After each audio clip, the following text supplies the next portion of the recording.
think I'm going with this one. Hawaii Five-O, what you thinking? I don't know what to do with my friendly sunglasses. Where stay? I don't know where stay. I don't know. Anyway, okay. Well, hello, Cram Stoppers. So, yep, and we're live and everything. Look, I have been naughty. So I was not allowed to go live for quite a while there. But now I can go live clearly because I am going live. And since that time, I have obtained a new computer. New to me, right?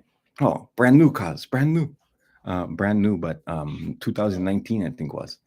Anyway, it is night and day from my other one.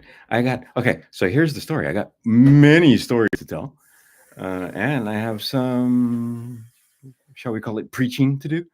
I don't know if it's preaching, but it's prophesizing, and I'm trying to get you guys to understand. It's not what you think. It's a simulation, guys. We're in a simulation. So if you're watching this, you're going to get some cheat codes. And it's predetermined that you were going to get the cheat codes. So I'm going to give you some cheat codes, but I'm not going to give you spankable offense cheat codes because spankable offenses are spankable offenses. But anyway, so I buy this computer off of Amazon. It's a cool computer. $780. The thing's got like 64 gigs of RAM, and it's got a terabyte hard drive, and it's got the 2.4 Intel processor, and so on and so forth. And it's the new goofy gray. I don't know. They somehow made a slight change to the skin of the thing and charge more for it. Anyway, it was that gray one. And I will admit that I've since replaced it. It was cooler than the one I'm on right now. Just the color. I mean, it was cooler. It was cooler looking, I have to say. But it wasn't $180 cooler looking. Anyway, so I buy this computer off of Amazon. I get it here. Yay! It shows up like that, no problem. Because see, we have had issues before when we bought computers online because some people are not honest. And my son bought one online, and they sent a tracking number and everything, and it was going through the system. And when it came, it was a flat priority envelope and no computer. Anyway, we got our money back because I used PayPal and I don't remember what the platform was. I think I'm pretty sure it was eBay. But anyway, they give you guarantees and so forth. So it was just the issue that we wanted a computer now, and that was a hassle. And then we had to get the money back and so on and so forth. Anyway, this one, computer shows up, yay, open it up. And the first thing it does is it shows this thing that says remote management, and then it goes away. And then I went and it needed a software update. So I spent like 6 fucking hours updating the software to the latest Sequoia dandy thing that whatever fucking Apple makes. And then this thing comes up and says, oh, this is remote management, and it's owned by like Lululemon. And I have to log in to unlock the computer and stuff like that, except of course there's no login, and it's been okay. So I go back to the Amazon guy, and I'm like, I can't use it. And long story short, I wound up getting my money back. But the only reason why I got my money back is because the guys that were scammers decided, man, let's not fuck with this guy. And so they just gave me my money back. Also, I had been in contact with Amazon and Lululemon, letting them know that there was this computer that was being resold that still had the remote management. Because all it is, from what the guys tell me, is you call the IT department and they can unlock it remotely forever, right? So it's just, they turn the thing off. But you got to call the IT department and give them the serial number of the computer and this and that. Okay, well, I can't get through to the IT department at Lululemon because Lululemon's customer service is silly. These are women that sell overpriced stretchy pants, and their customer service is called customer education. They educate their customers on which overpriced stretchy stuff to buy.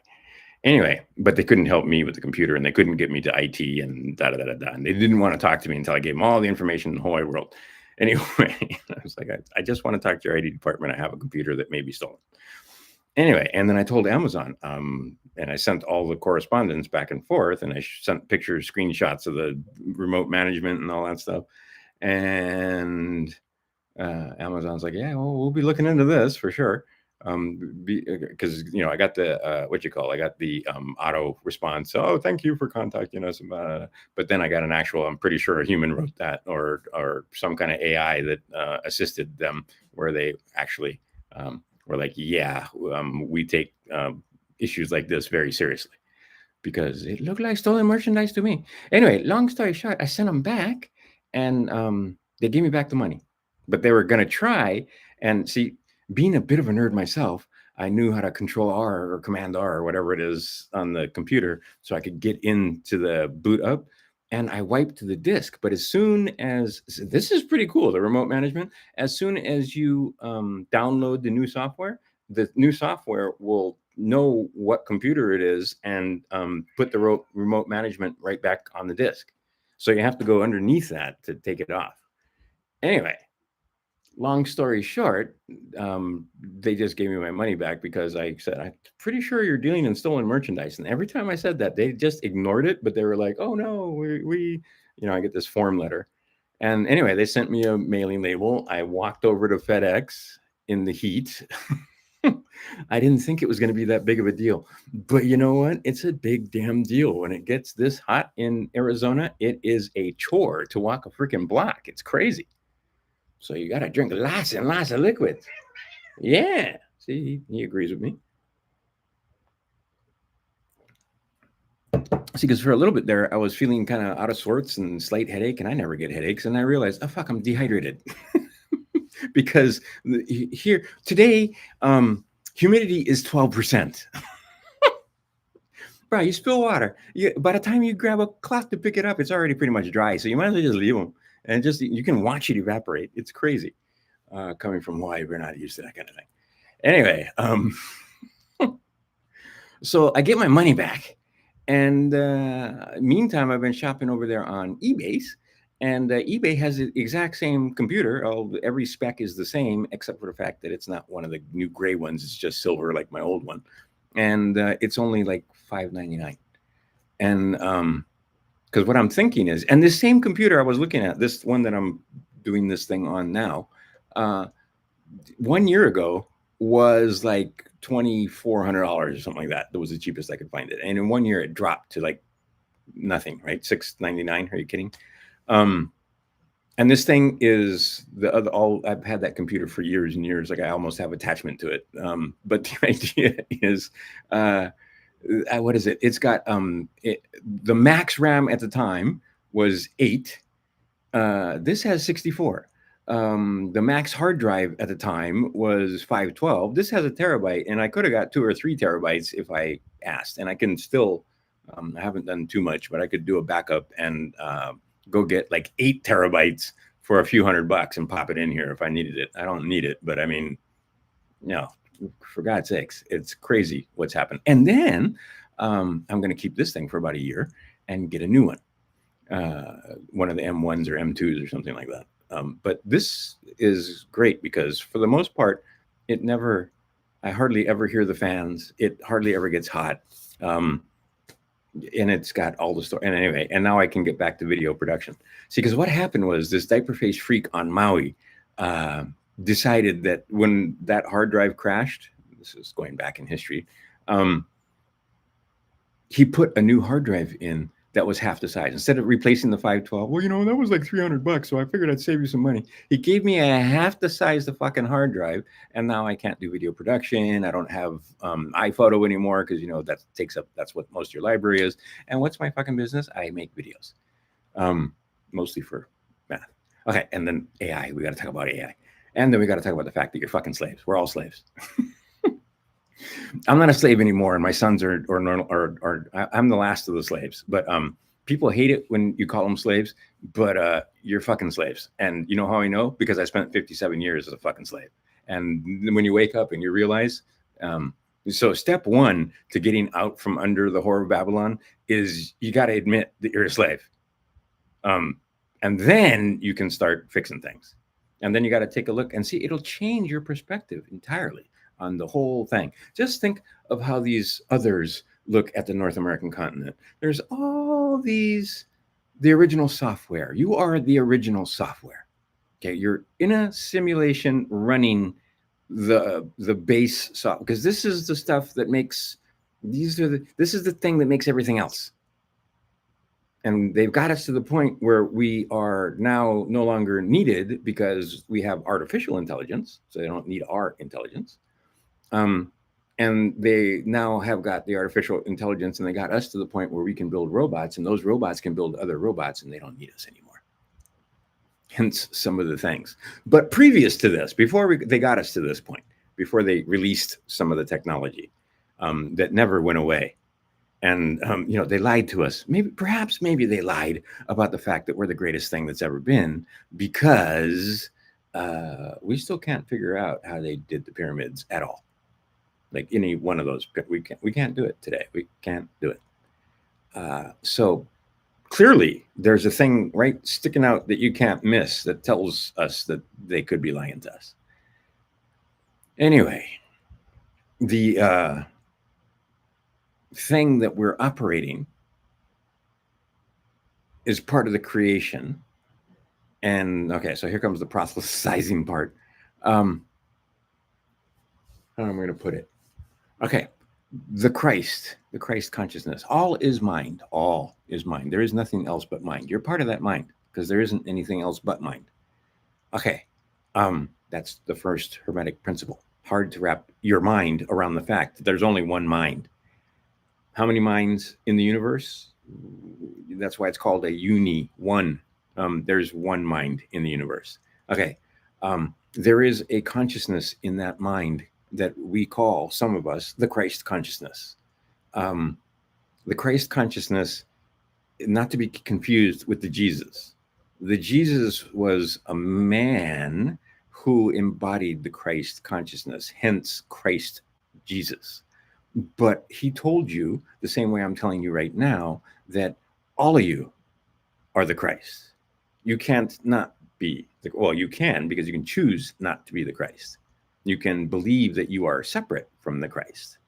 And then you're, right? Okay, but you're not. There's only one thing here. See, and while you're here, if we would all cooperate, we can do incredible things. Because my sons are now finding out, as they have traveled in Asia and spent time in monasteries, that there are some there you have, how can you not be in it? There are some, okay, in Asia, they teach you how to do certain things because the quote unquote powers, if you want to call them that, the cities, we'll call them cities. And if you don't know what a city is, go find out what a city is and get some language so that you can join the conversation. But a city, it's not magic. It's something we all have. Some of us come with more than others. Some of us choose to have a complete wipe, and some of us choose not to have such a complete wipe, and some of us choose to have the wipe dissipate over time. How's that? But see, the ones that have a really strong wipe, and I was just discussing this with one of my sons, because it's difficult when you realize that your son might have been your mother, and then you might have been her father, and now you are your mother's son, and now your mother, who used to be your mom and you were the son, is now your son and you're the father. That makes it, it's convoluted and difficult. I believe it was, the heck was her name? I can see her face. She came from Arkansas, and wonderful woman. And if you've been to Arkansas, and I have, typical Arkansas woman. Oh man, what was her name? And she could do healing. She did QHHT. Dolores Cannon was her name. Anyway, Dolores Cannon, see, and by the time I remember her name, I forgot what I was going to say. Dolores Cannon talks about the convoluted universe, or how convoluted it gets. because it's a stream. And see, many they may have been fooled by people in tiny hats that have made them subservient, because you need to understand that there are others, and the others look down on this as uh, a creation for their use. And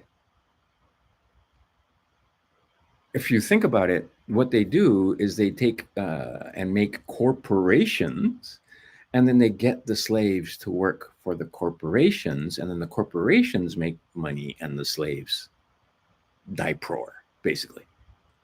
And then they have this other corporation that they got together, and they got the Americans who were born with unalienable rights from their God and who are endowed with the Christ consciousness, if they so choose, to give all of that up and become United States citizens, small c, subjects of the United States corporation.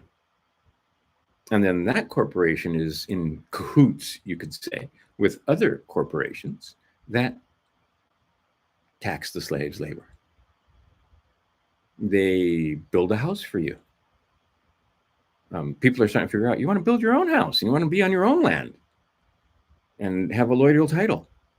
But for a long time, you were under the spell where you basically paid a mortgage, and then you still paid property tax because you're slaves, because they tax your property, because you gave up the right to own property. The socialist system is already here, my friends, and that is the system of Satan. And by the way, I'm going to say it out loud. Satan, Lucifer, faggots. They're faggots. Get in trouble for using that language. Don't worry, I'm not going to try and monetize this. But clearly they're faggots who preach communism, because that's the best, easiest way to subjugate masses of people. Okay, it's not a new idea. Also, many people are starting to figure out, like Jason from Archaics and others that follow Jason from Archaics, that something happened recently, and we're not sure what it was.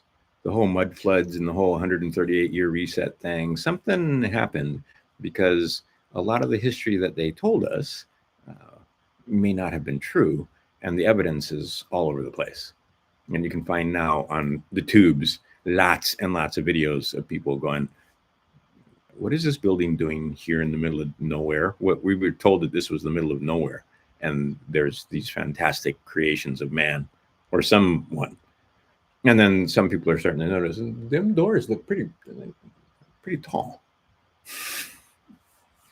Oh, look, here's some books that, anyway, we're starting to find the artifacts, because see, they can't hide all the artifacts fast enough anymore.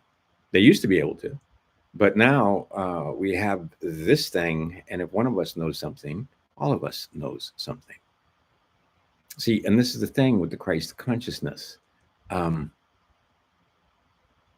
We're all here for a purpose, and if we work together, you can learn how to heal by just laying on hands, or heal by touch, as they say. It's my one son is in a monastery learning that right now, because it's a skill that you can learn. The same thing, being able to see auras, it's a skill that you can learn. Being able to put your thought inside another person's mind without speaking is a skill that you can learn. Being able to read another person's thoughts, like literally read their thoughts, is a skill that you can learn. Okay, my sons sat around with men in monasteries that had some of these skills, so they know it's true. I want to tell some stories, but I got to get back to the concept of everyone, all of us, we're all the Christ consciousness, because there isn't anything else but the Christ consciousness, unless you choose not to accept the Christ consciousness. You can certainly also make a deal where you walk the left-hand path with the Baphomet and Lucifer and Satan and El and ISIS and all those naughty people, beings. People probably not the right word.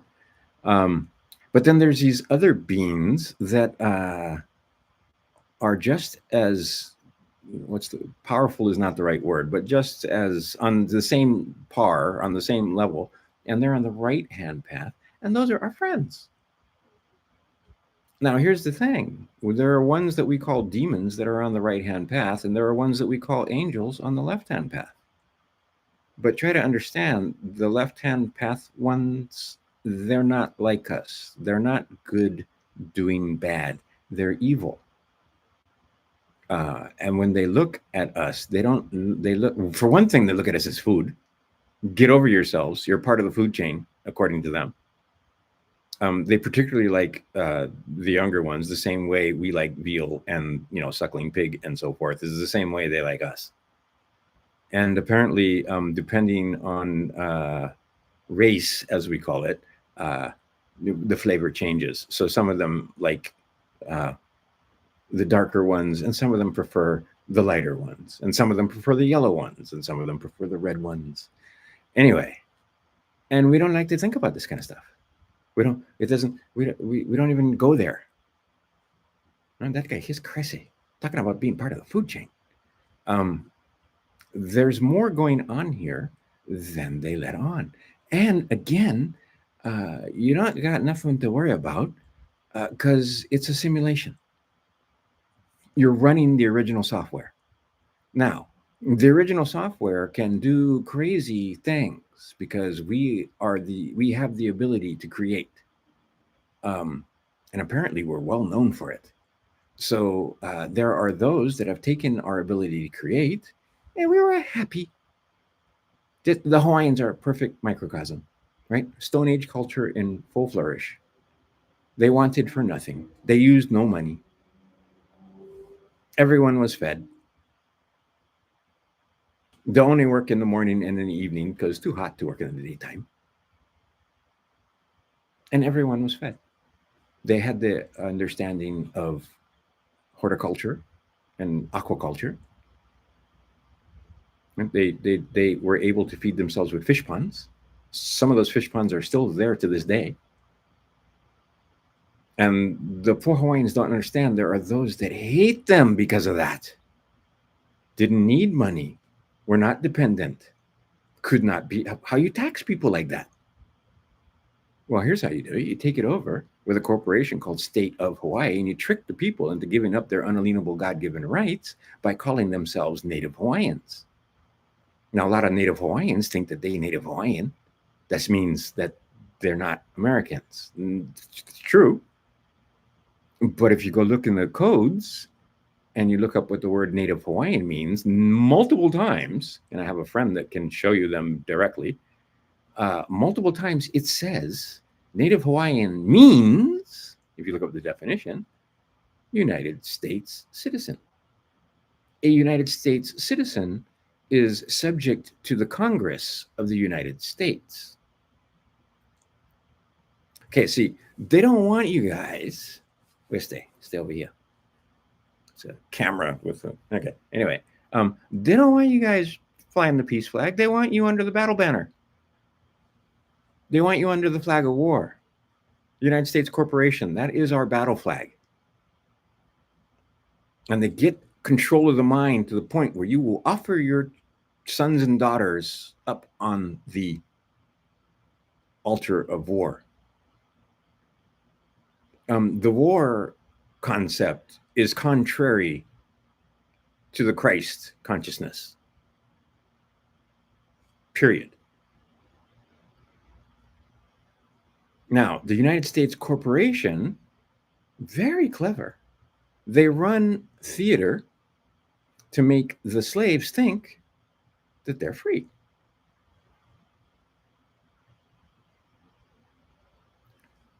While taxing them, a corporation is set up. I live in a building that's owned by a corporation. I pay the corporation rent. to live here. I pay a corporation to generate power for me. I pay a corporation to allow me to speak to you over the internets. Most people pay those corporations with their labor. And they go work for another corporation, make someone else money, and then come back and take the labor and spend it on water and power, energy in general, fuel. A corporation sells you gasoline. A corporation sells you a car. A corporation finances that car because most people don't pay with cars in cash, and most people don't know how to sign their names correctly, and most people don't know how to use their trust account to pay for such things. You can't use your trust account if you're still a US citizen. If you went and voted for Donnie, you can't use your trust account. Okay, because Donnie made you sign a piece of paper that says you are a US citizen. That's Donnie's job. And Donnie did his job twice. He got people to come out of the woodwork. Because understand, slaves, that when you were born, they stole your name and gave you a birth certificate. There are other people that have explained this to you in greater detail than I care to go into now. But understand that I understand these things well enough that I got my sons out, because one boy that I just got done talking to has a 5-star passport, and the other boy has a 4-star passport because he didn't void the voidable contracts in the 1-year grace period that he had. Okay, so things about to get real at the House of Math, because I'm going to start teaching people about the trivium, the liberal arts. The Temple of Math is going to be set up. These are going to be Pythagorean Christians. Logic and reasoning people, not based on emotion. Stop it with the he loved his son so much that he let these tiny hats torture him to death. Stop it. Have you got children? No loving God is going to harm his own son. And then convolute the story with, well, he's not, it was him own self, because Jesus was the guy. No, Jesus was a man like us who had the Christ consciousness. And he told you in no uncertain terms, you can do everything I did and more. But fuck this, I'm going to my dad's. I'm out. But while I was here, I gave you a bunch of knowledge and an example to follow. And then this other guys came along and messed up the story. And Jason, I enjoy Jason very much, because he will tell you who wrote what when and why. And the idea was to control. Right? Because we got these crazy fucking people that, for one thing, they believe in reincarnation. Oh, no. And if you believe in reincarnation, okay, now let me tell you how I know. I don't believe in reincarnation. My mother died in 1998. She died of cancer, and it was a fucking ugly, ugly thing to watch my mother die of stomach cancer.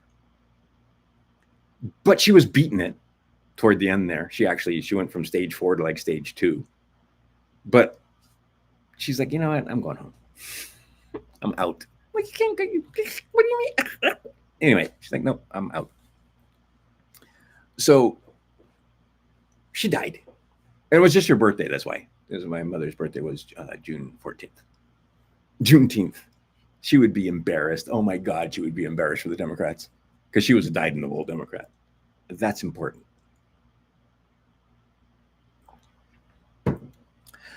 Okay, let me tell you about my mom. This is good for my boys too, assuming they don't fucking pull the video down because I say something that gets it pulled down. Oh, here's a good story. Look, I'm weaving like Donnie. I'll get back to the other one, but I'll forget if I don't write it down. because I got three things going on in my head at the same time. But I got to tell you about my mom. So somebody type over here if I forget. Because long story short, and I'm going to tell the long story eventually. But after my mom died, she came back and said hi. And there's no doubt. There's not a question. I told all my friends, I have numerous witnesses to the fact. And she told me many, many things. We had a long conversation. Okay, fuck, I'll just tell you the story now and we'll forget about the other one.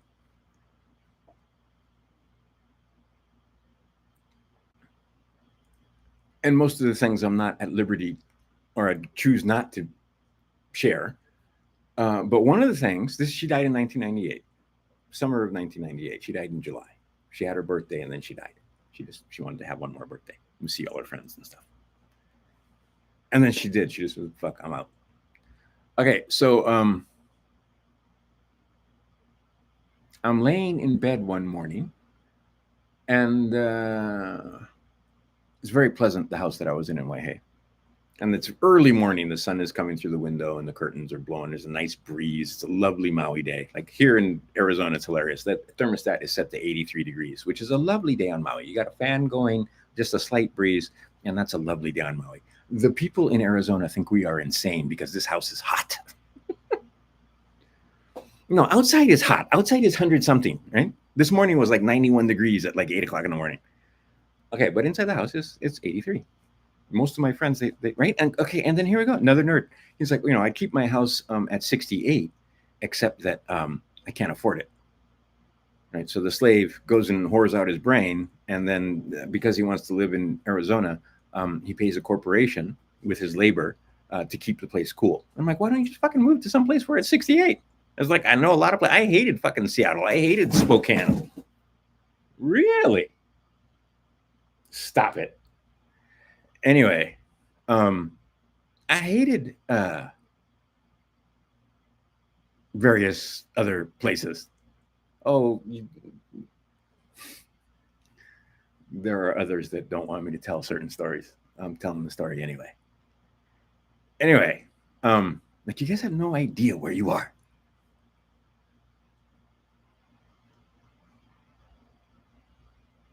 So the idea being is that it's a lovely Maui morning. The breeze is blowing. I just woke up. I was having pleasant dreams. Speaking of that, got to tell that story now. And I'll remember because of this, but we'll get to that. All right. And I'm laying there thinking, all right, what am I going to do with this day? And my mom walks in my room. I'm like, oh. And she sits down on the bed. And we have a conversation just like I'm fucking talking to you now. I've talked to my girlfriend about this others. I felt her sit down on the bed and we had a long, okay. One of the things that she told me as we were talking, because I just asked her, so, okay, we have a long conversation. We talk about all kinds of stuff. And we reminisce about a few things. I mean, it's just like any other morning. My mom would come in sometimes and just sit down, and sometimes she'd bring me a cup of tea and we just talk story. Anyhow, at one point I go, wait a minute, you're dead. And she just laughed. She's like, yeah. And see, here's the other thing I noticed, that my mom would usually, my mom was huggy, and this whole time she never touched me once. She never touched my leg. She was sitting right down, right? She never touched me the whole time. Okay, so then we start talking a little bit more, and I'm realizing that I'm talking to a dead woman, and I remember that, yeah, my mom died, and we've already had the fucking funeral and the whole 9 yards. And here she is talking to me. Okay, so and I'm not fucking dreaming. And it wasn't like dream time. It was not a dreamy situation. I was awake. Okay, so then I ask her, so who do you think is going to win this election? Or who wins? No, I didn't say who do you think. I said, who wins this election if you're dead? Because we also talked about time not being the way you think it is. And I'll never forget, because she was a dyed-in-the-wool Democrat. See, I got to get on Jeff Mara because she was absolutely a Democrat. See, back in her day when she was a Democrat, she was a union organizer, right? Her and her husband. Okay, there was this man named Al Very. Al Very, his claim to fame was that he was chief counsel for another man named William Jefferson Clinton. That was her first husband. Okay, when they did union busting, they'd bust into the house, they'd fuck up the furniture, guys with baseball bats, tear the place up where they were having their meetings and so forth. Beat the fuck out of the men. All right, but this is the 50s, so they didn't touch the women. They've crossed that line now. This is how far they've gotten the slaves to fucking accept things. But back then, you wouldn't touch the women, but she did watch her her husband and other men get beat the fuck up in front of her, along with some other women. But they didn't touch the women, right? And then take papers and just do what the fuck they want and leave, because they were union organizers and these were union busters. This happened in the United States, in a place called Chicago. Anyway, so she, a Democrat from way back in the day, stood me in good stead, because when I was fighting the IRS, she had worked for Patsy Mink, and so when I wrote Patsy Mink, she fucking knew me. Well, she didn't know me, but she knew my mom, and she knew my mom had a son, and anyway. So dyed-in-the-wool Democrat. So when I asked her who wins the election in 2000, some of you may remember there was a bit of a controversy, hanging chads and such. My mother did this. She went, I'll never forget it. She went, heavy sigh. George Bush has already won this election. And I told everybody this, and you can ask, I have multiple friends, many people that will attest to the fact that the whole time when they were talking about the hanging chads, and I said, I already know who wins. My mom told me that George Bush wins. Another thing that she said, she did not say anything about Barack Obama or Hillary Clinton. She didn't say anything about them. All she said was, a black man will be president before a white woman. This is 1998. Clearly. And I told everybody that. So when it came down between Hillary Clinton and Barack Obama, I already knew Barack Obama was going to win, because my mom had told me back in 1998 that a black man would be president before a white woman. This is a woman that went through the 60s, and she was all about Martin Luther King and civil rights and all that stuff, because my mom was. Okay, here's the other thing. 1968, that's when I moved to Hawaii. The state of Hawaii had a teacher shortage, and they needed people to indoctrinate the Hawaiians, the people that were living there, not necessarily Hawaiians as in native Hawaiians, but as in Kanaka Maoli, as in Filipinos and Japanese and all the others. Because you got to remember, they only stole the place 9 years before. Hasn't even been a decade. Right? 1959. And despite what they may have told you, there were quite a few locals who were not really that pleased to be part of United States Corporation. Believe it or not. I know you slaves have a hard time understanding why the Hawaiians wouldn't want to be part of the United States, but believe it or not, quite a few of them were not happy to become part of the United States. And to this day, they're still not happy about it. And a lot of them are waking up to the fact that, oh, we've been deceived. Writing fucking birth certificates, right? Signing over their names, mothers informing on their children, telling you that you live in a zip code and that you're a resident of DC and that you can't represent yourself. You got a Republican form of government. You have to have a representative. You can't even talk in court because they can't hear you, because you have to have a representative. You signed up for that. Oh, you didn't sign up for that because you didn't realize that that's what was going on, because it was fraud from day one. Fraud ab initio.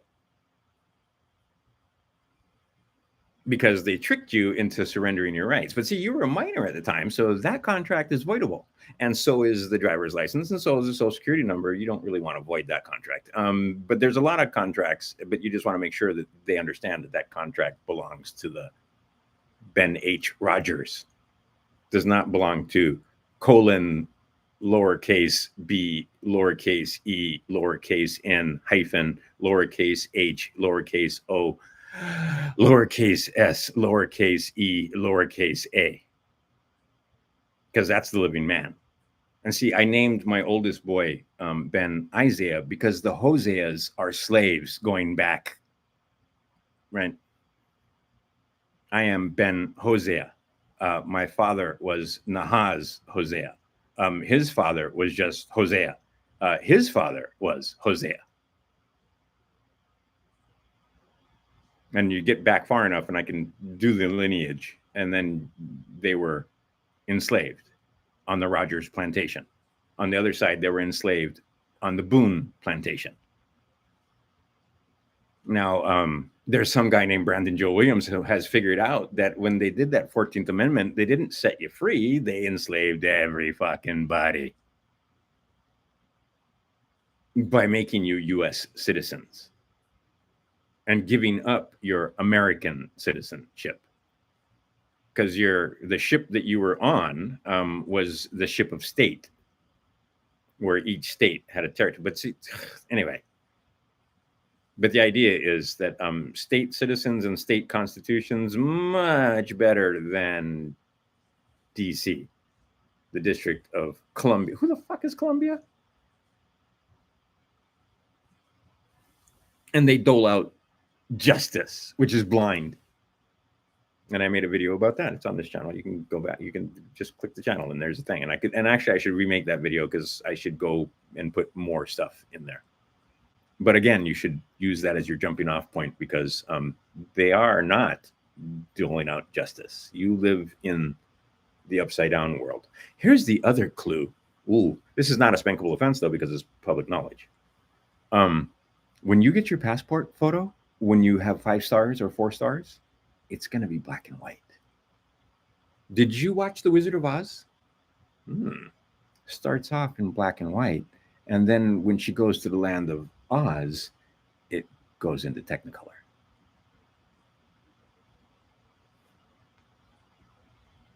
Where you guys at? Do you know where you're at? It's a simulation, guys. I'm going to give you a couple cheat codes. I really am. You got to go to my website, Kurt Ramon's House of Math. I put all kind of cheat codes when it comes to the mathematics. It's all over my website. If you know what you're looking at. A lot of people don't know what they're looking at, but if you know what you're looking at, you know there's stuff there, because I show you that math is really fucking easy, but they've made it hard. But I had some women that were trying to tell me that there was some math that they couldn't learn, and I was like, I've taught this math. I've been doing math for 35 years. I've taught this fucking math to retarded 10-year-olds, literally retarded 10-year-olds. Don't tell me you can't learn math. There's a page there where you see, I met this one young lady when she was 17. She was coloring balloons at one of the local high schools on Maui because she was autistic, so they weren't even going to fucking teach her math. Her mom was like, she can't live in the world without having some basic math, and she'd heard about me. So long story short, within 3 years, I got her to pass the GED, no problem, flying colors on the math, not a C, and then also pass the compass test. 60% of quote unquote regular kids fail the compass test the first time they take it because there's lots of algebra in it. And that was her comment. I never did get her scores, but her comment was, it was easy because it was mostly algebra. And I taught her algebra. I showed her algebra. She knew algebra. She didn't memorize algebra. When she saw the symbols, she knew what the question was asking, and she could answer it. Okay. They've muddied the waters there, and they are currently very much trying to muddy the... Really? They're very much trying to muddy the waters to the point where you guys won't be able to do mathematics without machines. Which brings me to the next topic. I still didn't finish the mom story, and I still didn't finish the other story that I was going to tell before I told the mom story. But anyway, the idea is um, I don't believe in the afterlife. I know there's an afterlife because mom came to visit. And another thing that I'll tell you, at one point she literally said, because I was like, okay, so because we were talking about all this other stuff, and she told me about the elections, and we talked about all this other, all right. And then at one point it was a joke, but it wasn't a joke. I was like, why don't you tell me something useful like lottery numbers? And she's like, um, I'm already breaking the rules just sitting here. Okay. But she did tell me everything she quote unquote prophesized, but it's not how it works. Is she made it very clear that it's not how it works. It's not, we experience time linearly, but that's not, it's more spherical. I don't know how to explain it because I don't have language to explain it, because they gave us this fucked up language where I can't even explain any kind of spiritual thing that happens, anything that happens while you're doing mushrooms, or anything that happens while you're doing DMT, or when you're super high, or even when you're really drunk, because that can knock you into interesting states. You have no language to explain what happened to you. So now I got together with a bunch of, we're at a conference, and there were a bunch of guys there that were people that did DMT, but they weren't like doing it recreationally. They were exploring consciousness. And what I was trying to tell them is that they have to have grammar. You have to have language, right? So you're going to have what are words? Words are thoughts agreed upon. And see, this is how they trick you, because we don't always agree, especially men and women, what the words mean. However, in law, the words are precise. They have definitions. And you have to know what the fucking words mean. Because if you don't know what the words mean, they enslave you. See, they're master illusionists. They give you the illusion of freedom. They give you the illusion of money. That's not money, that's a piece of paper.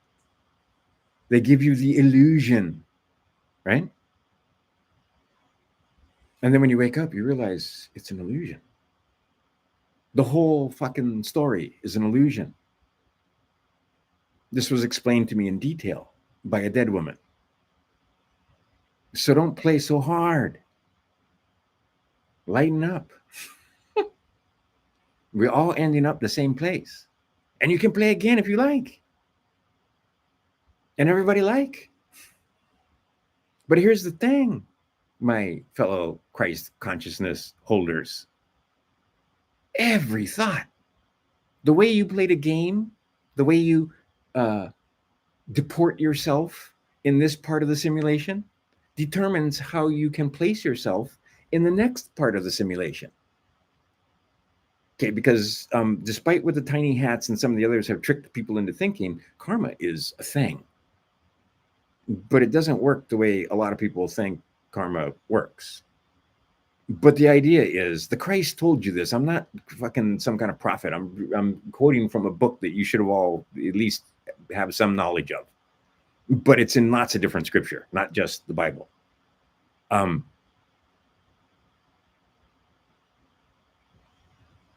Every thought, every action, you will be held to account.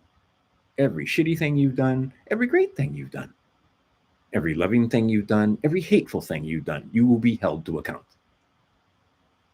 Before you can come back.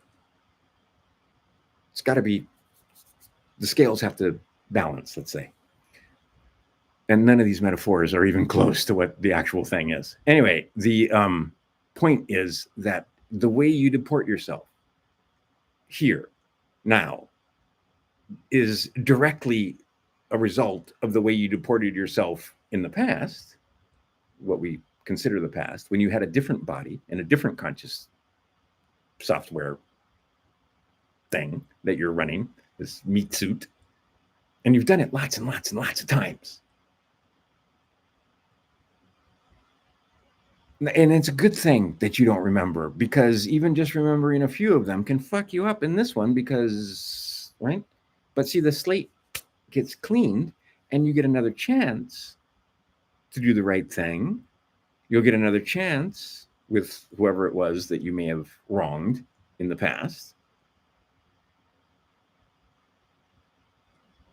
The idea is,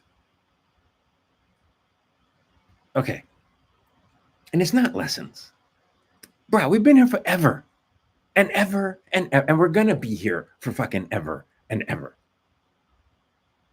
according to the simulation that this is. Okay, so what are you afraid of? Right? That's why they want you in fear. And the book tells you 365 times, don't be afraid. That's how they control you. That's how they got him to do this. That's how they got him to do this. Fear. And see, they've turned the mathematics into trauma and fear. And see, I'm very sad because one of the students that I had, okay, I'll tell you this story. I've told it before. I think I've told it here before. I want to tell it again. This woman came to one of my seminars where we were teaching algebra. And when I started putting algebra on the board, she got physically ill. She had to stand up, leave the room, and we heard her out there in the hallway throwing up in a trash can. Physically ill. Just because I put some symbols on the board that were algebra. And she came in, calmed herself down, wiped her fucking mouth out, decided she could learn this shit. And she did. And not only did she learn it, see, because, like I said, go to my webpage, Trivium, right? I'll put the liberal arts there. The Trivium, how many we got here? 6. Anybody heard of the Trivium? Are you familiar with the Trivium? Does it ring a bell, or is it something that you actually know what the Trivium is? Okay, liberal arts. You have the Trivium and the Quadrivium. The Trivium consists of, and see, this is what I've been doing the whole time, because Maria Montessori is basically my great-grandmother, right? My line, and see, we're going to talk about this a little bit. My line, as the Montessorians go, is Maria Montessori, Mario Montessori, Jerry Mortensen, me. All right, so, and he was doing what he called it Mortensen math, but it was what Maria taught him, right? Like he was trying to take credit for the 3-period lesson and shit. And anyway, well, he wasn't really trying to take credit. He just, if you thought that he came up with it, that was on you, right? Because if you were any kind of Montessorian, you know that it was a 3-period lesson and that Maria, that was her thing. And you know about the tactile. Anyway, it's all there on my website. You can go see. All right, so the Trivium works like this, and I assure you that the wealthy, and this used to be a spankable offense. It's no longer a spankable offense. But the wealthy never gave up liberal arts. Okay, the old school colleges, they all still practice the liberal arts. Maria Montessori went and graduated from, what was it, the University of Rome. They were using the fucking liberal arts, trust me. And it was like fish in water. You didn't, I mean, if I ask you to cook an omelet, you know it's chicken eggs I'm talking about, right? Okay. You don't have to ask if it's ostrich eggs, you know. Okay. When she's talking about a methodology, the methodology that she's talking about is the Trivium, and the Trivium consists of grammar, logic, and rhetoric. And you can tell that they have kept the logic from the masses in the United States, where the United States corporation operates on the North American continent. They don't want you knowing about the Trivium. Okay, grammar, that's the language. You got to know what the fucking words mean.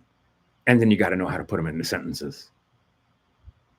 And you got to, right? That's how they trap you, is with the grammar and you not knowing what the words mean.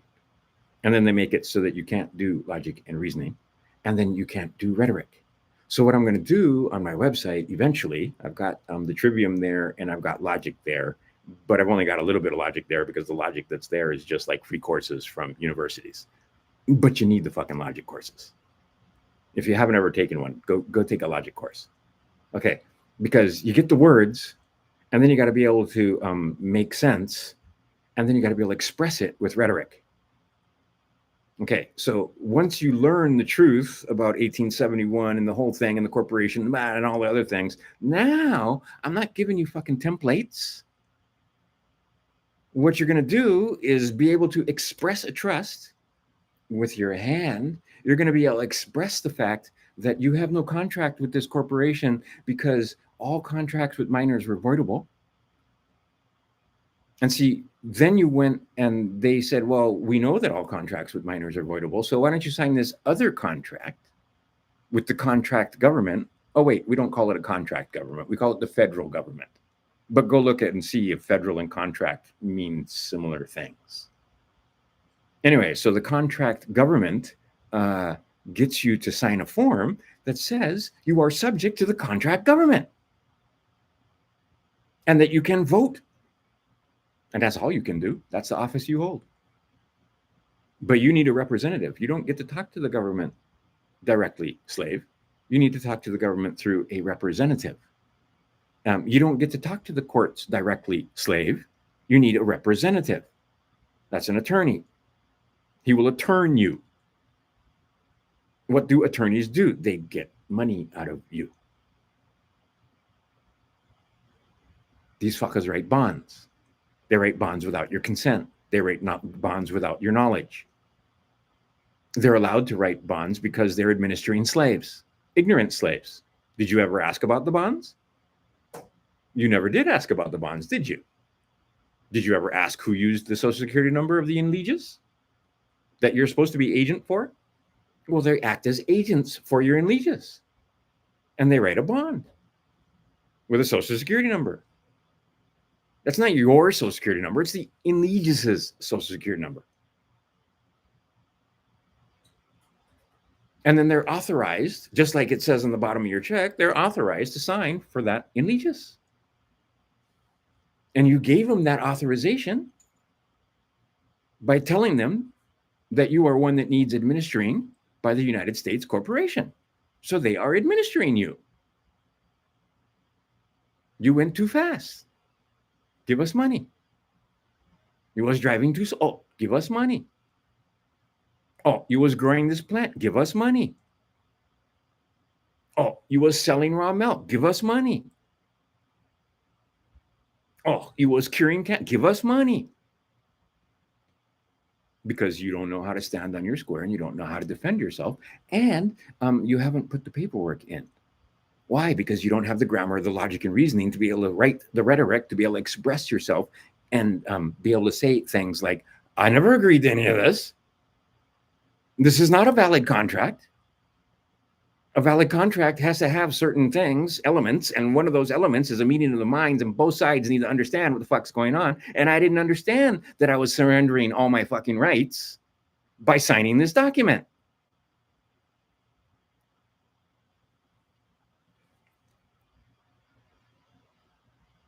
Okay, so what you have to do is be able to express what I just said in writing and inform the appropriate people that maybe when you signed the voter registration, you didn't understand what you were getting yourself into or what you were stepping away from. See, because you can't, your rights never go away. You just surrender them temporarily. You can always reclaim them. Right? God gave them to you. You can't give them away. They're yours, whether you like it or not. And those rights come with responsibility. The common law is harsh.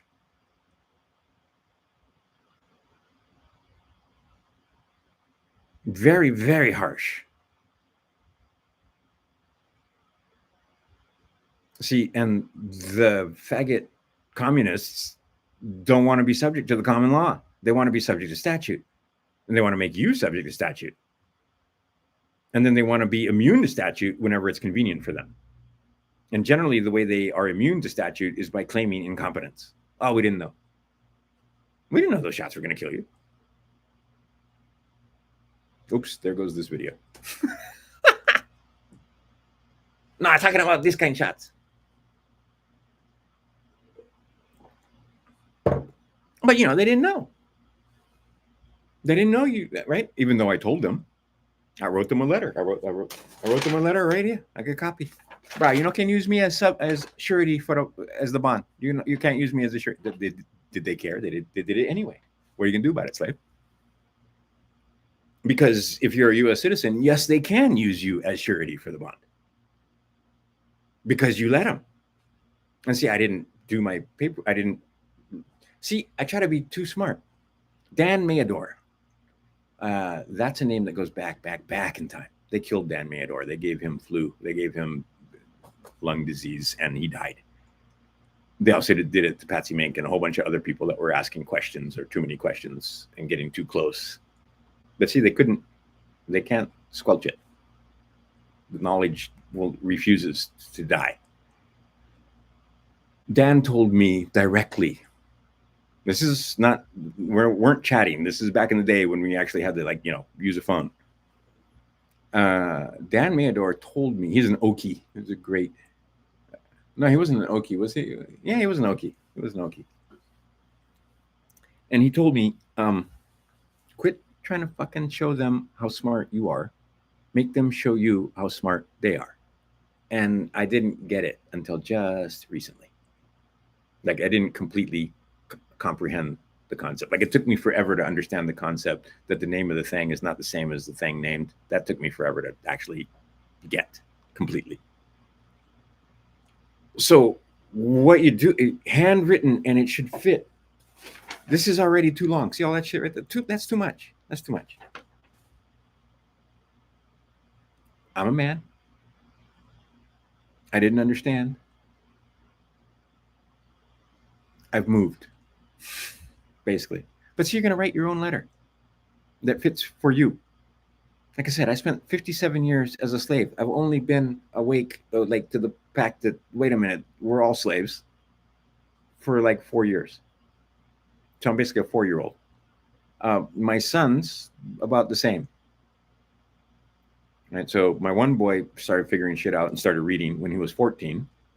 And the other one when he was like 13. The one boy, like I said, did all his shit when he got done at 18. And sure enough, he got himself a 5-star passport. The other boy procrastinated and wasn't sure and didn't. Anyway, and the year went by and he didn't void the contracts because all the contracts are voidable. And see, they did some stuff for him, naughty, because I was giving him shit because I don't have it here, or maybe I do. But he got a voter registration card, a ballot, which means that he was registered to vote. And he goes, give me some fucking credit, Dad. I checked the box that said, no, I do not want to automatically register to vote, when he was getting his state ID. Right, because he needed a state ID, and his brother got a driver's license. But see, they're voiding those contracts, and I got some great stories to tell about that. But anyway, the idea is that because he had that contract, and because he was 19, they didn't give him the 5 stars. And he has a couple of other contracts with credit unions and so forth, where he had to swear when he opened the account, are you a U.S. citizen? He signed his name. So how the fuck they gonna know that you're now a U.S. citizen when you fucking told them that you were a U.S. citizen? Well, because then he couldn't open the account. Well, what you should have done is have the trust open the account, not the allegiance. Anyway, because when you do that, then you tell them that you're a U.S. citizen. So anyway, so then he wrote a letter that let him know that, those contracts were void because he didn't understand what he was getting into. But still, he had signed his name multiple times on multiple documents, right? And he was trying to void all of them with one fell swoop with one letter, and it didn't quite work. The other boy, on the other hand, had already voided and let them know that at 18, that he was now age of majority and that he didn't want to be part and have contract with the United States corporation, and that he would like a passport that let them know that he was a non-citizen national, because they're not going to issue that you have to be either a national or a non-citizen national to get a passport. And I have verified this with people in the Social Security Administration, where they don't recognize anything but those two things. Oh, if you want to get a passport, that is. So you have to give them a number that they can recognize. Now, here's the thing. They understand, and if you look at the passport form and you start to understand what you're looking at, they understand that you have this thing, this indiges, that's what's going to get the document. And then they understand that there's the man that's the agent for that document. Okay. So shit's about to get real with me. I'm not going to get too far into it, but the bottom line is the slave that is Ben H. Rogers, that entity, that juristic entity, that creation that they made with the birth certificates and so forth and bonded, there's a bit of a controversy because they say they own it, and I say I have a superior claim, which I do. So I'm going to create this other thing that they have already recognized. Crouton Ramon is going to basically buy Ben H. Rogers because Ben H. Rogers is a slave, and that's what corporations do. They basically buy you when you sign your papers. A lot of them pay you out of your own trust. Chew on that.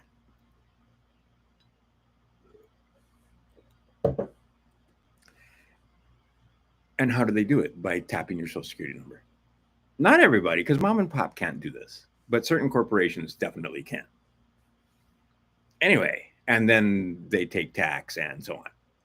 All right, but the bottom line, my friends, my Crime Stoppers, is that you need to admit that perhaps you got fooled, and then you need to do stuff about it. But don't do anything until such time as you've educated yourself. Read, read, read, and see now the plow, the right. Okay, thing about it is going through like thick grass and brush, like up to here. When you first go through, it's tough, but the first couple of 2, 3 guys that go through, then they start right, and then the guys that come behind, it's pretty easy. Okay, so you get guys that already went through the bush. You get Brandon Joe Williams. You get oh wait, it gets better. Oh crap, what's it, Mr. Beneficiary? I mean, there's a bunch of guys, right? Okay. So now here's the other thing. Here's a good story.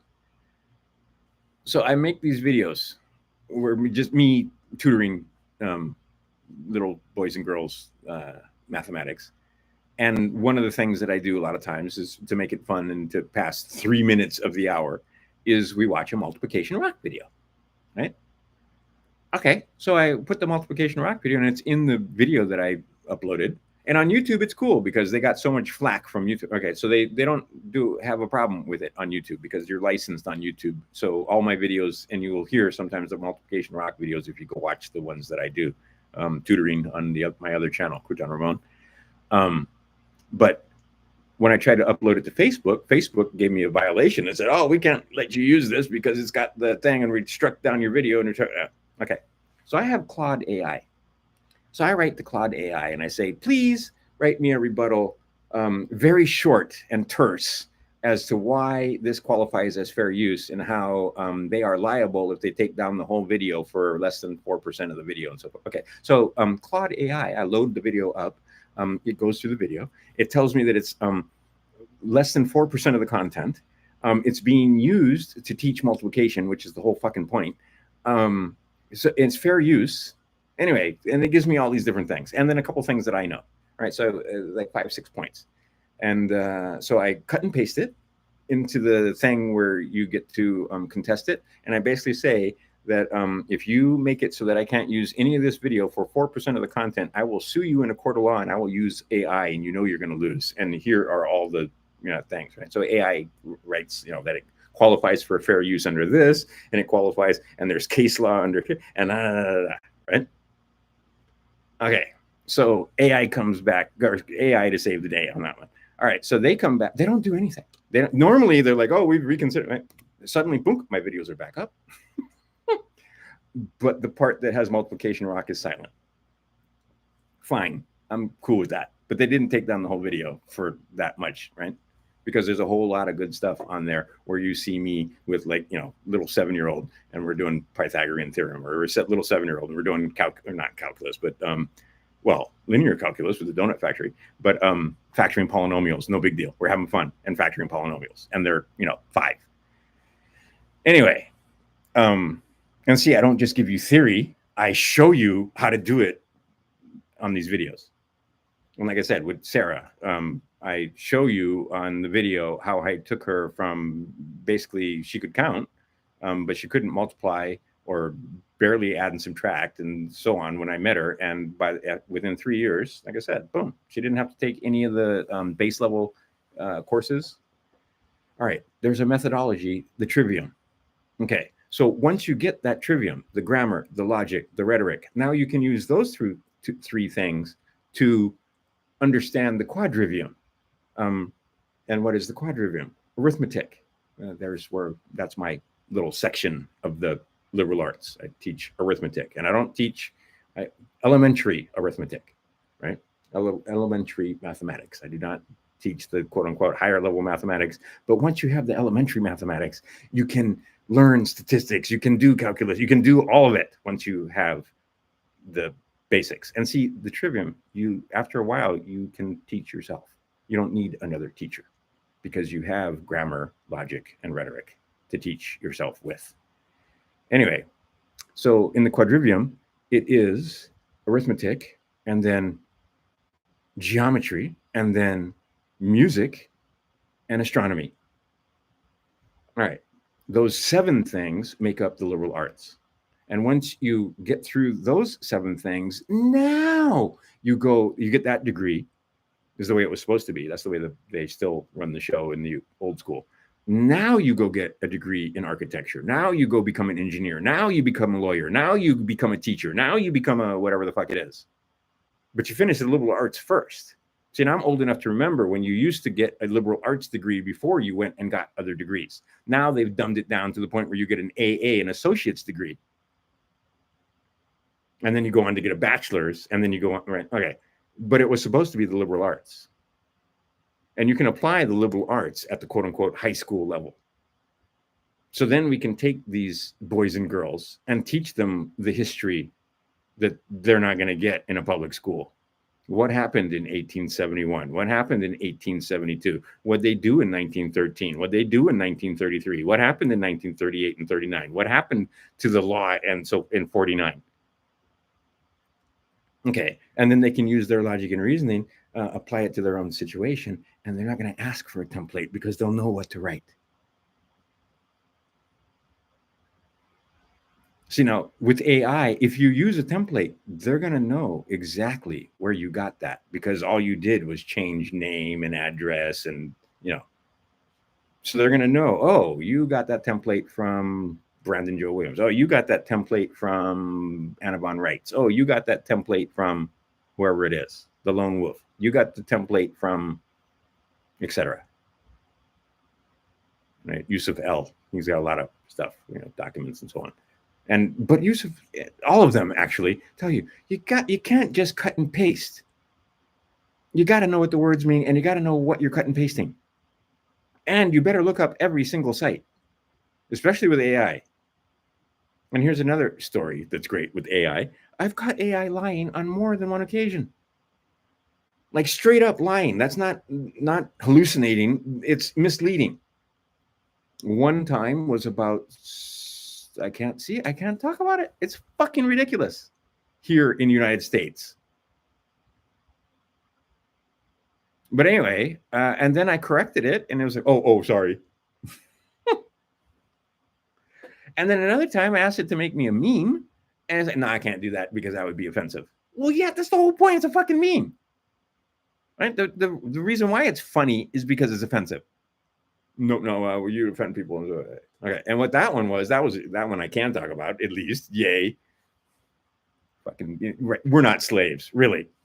There's certain words I can't speak, but we're not slaves because you fucking went to a sports event and they sang about how free you were and then how brave and the land of the free and the home of the brave and so on. And please, give us your sons and daughters so we can go fuck around anywhere on the planet. None of them people made me safer by going into Iraq.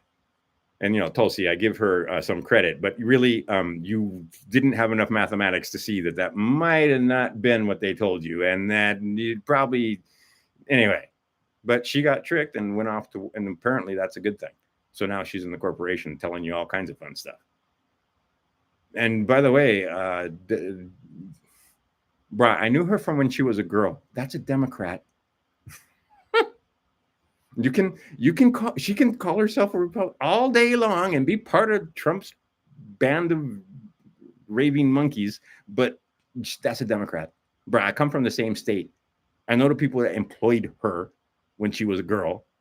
As a surfer girl, Democrat. And she's made some deals, clearly.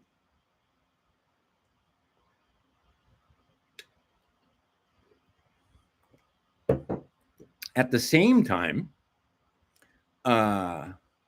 in the same breath, that woman cool under fire. And I don't know this from personal experience, but okay, I come from Hawaii. We have a culture there. It's heavily influenced by Asians. Um, and the samurai kind of thing. And of course, those kind of guys, that's the ones join the military. Okay, they have a code. And they're fucking misogynist, make no mistake. They're also racist as fuck, as my boys found out while they were in Japan. But that's neither here nor there. The fact that they all vouched for a woman, they're Japanese men, tears in their fucking eyes, talking about how this young woman handled her business under fire, bombs dropping, right? People getting shot at, blood on her hands.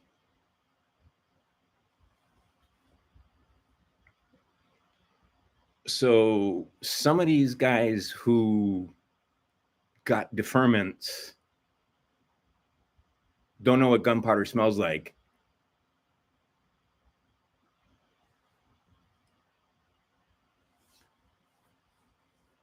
Should probably shut the fuck up when it comes to Tulsi Gabbard.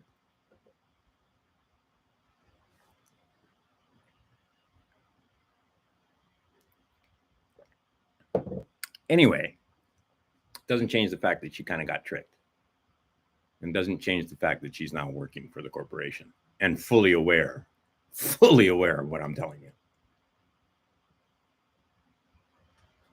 Anyway, I'm going to switch gears again. The idea, though, is that this corporation puts on the best show. And the show is to make sure that you are good little boys and girls that are cogs and bricks in the wall. And they even give you the little motor hat, right? Because you're going to build the thing that they're creating. And it has like this country, everybody make money on war. Everybody. See, if we didn't make money on war, we wouldn't do it so much.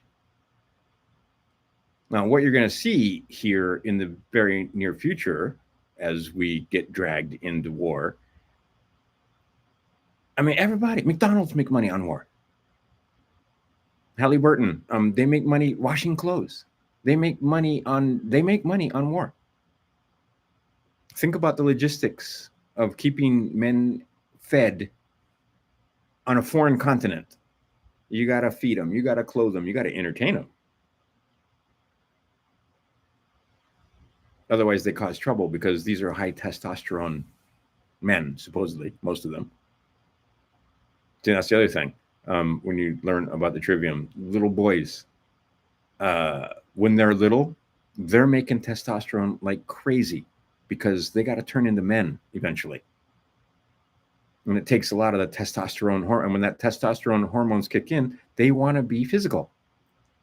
That doesn't mean they want to be sexual. They want to be physical. They want to move their bodies. That's why they rough and tumble on the playground outside, but we don't let them anymore. That's why they play football. That's why they play sports, because they got to burn off all that extra energy that comes from all that extra hormones. And then when they get older, yeah, the physicality comes with sex. But when they're under 7, they're not thinking anything like that. And any fucking buddy that tells me different is a liar. They don't even have those thoughts. They don't even have the organs developed to do anything if they did have those thoughts, which they don't have in the first fucking place.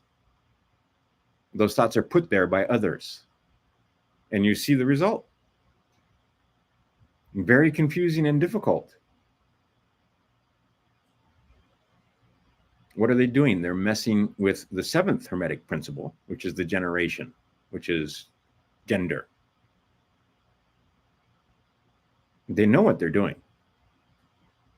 Because they're here, oh man, it gets tough. There's these others. They are evil. they have made deals with some of us who are actually us. Okay, in various movies and books and scripture, they tell you that occasionally they can inhabit this thing. Sometimes they inhabit it with consent, and sometimes they possess it without consent. Sometimes there's nothing there to give consent or not. And so they look like us. They talk like us. They look like us, but they're not us. They're running the software the same way you're running the software, but the consciousness that's running the software is not the Christ consciousness. It's a different consciousness, and it's evil, and you can't fucking bargain with it. Again, they consider us food. So there isn't going to be any loving compromise. Right? You're not going to pray it away. While you're here, you get to explore. It's so fucked up that I can't just speak English, because you got to pick your words. And see, this is not the first time it's happened. That's why a lot of our books and old stuff is in code, as it were, because it's not the first time that if you spoke, they would either burn the book, or take down the video, or kill the person that wrote the book, or kill the person that read the book, or kill the person that made the video, and maybe kill some of the people that, right? And you can see quite clearly after what just happened with the one lady just getting shot and the other guy survived, but they're not above those kind of things, clearly. So the idea is that I can't just, there are spankable offenses first, and secondly, there's a lot of shit that if I say it out loud here, I get in trouble and I have to hold up signs and shit. Okay, this needs to end. And the way we're going to end this, AI. How are we going to end it? We're going to use AI to sue the fuck out of people that violate our rights. Okay, that's already coming. I can, I can't put the link, but you can go to my Facebook page, and I'll put the link there. But using AI to lawyer for you. Mm-hmm. So, okay, here's something I did just for fun. I took Claude, and you can train them, right? Okay, so go over to Gregory Manarino's site and learn his trading technique. And I gave Claude all the different links to all the free stuff that he has, right? Traderschoice.net and all the training software and all the stuff. Okay, goes through it about that fast. Actually, it wasn't that fast. It actually took a moment for it to go through all the stuff. And then it comes back and goes, okay. So then I said, okay, based on that information, give me the top 3 picks using Gregory Manarino's system to go long, and give me the top 3 picks using Gregory Manarino's system to go short, and then explain why you picked those top 3 and why you picked those 3 to go short. What part of the system, right? Okay. Fucking Claude did it. Out of all the stocks, I got it written down. Anyway, you can prompt it the same way. You can train it the same way. Okay. So the next thing, bing, how about we train some AI on all the software, or not software, but all the knowledge that's out there when it comes to, say, Brandon Joe Williams. Hey, watch all Brandon Joe Williams videos. Hey, go through the US code. Hey, go through all the state codes, because they always do that. They pull that shit out of their, right? Oh, in such and such state in Florida, there's a statute that says. Anyway, so go through all those statutes. Go through all the case law. Find everything that's pertinent to XYZ. Go through all the videos from Yusuf L and SPC University. You're going to have to get permission on that one, because not all his stuff's free. So I'd have to ask him, or I'd have to buy it or something, and then tell him that, yeah, I'm going to have AI go through all your shit, and then all Brandon Joe Williams stuff, and then all David Straight stuff, and then all Mr. Beneficiary stuff, and then all the stuff that's on various people that have done websites. and go through all those documents.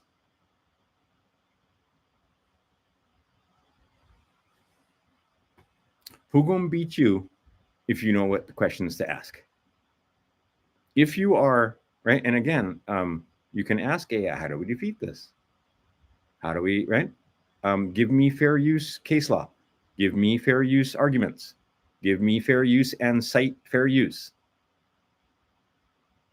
All right. Give me arguments where how are you having a license to operate on the North American continent where the United States Corporation says that we have certain statutory rights, civil rights,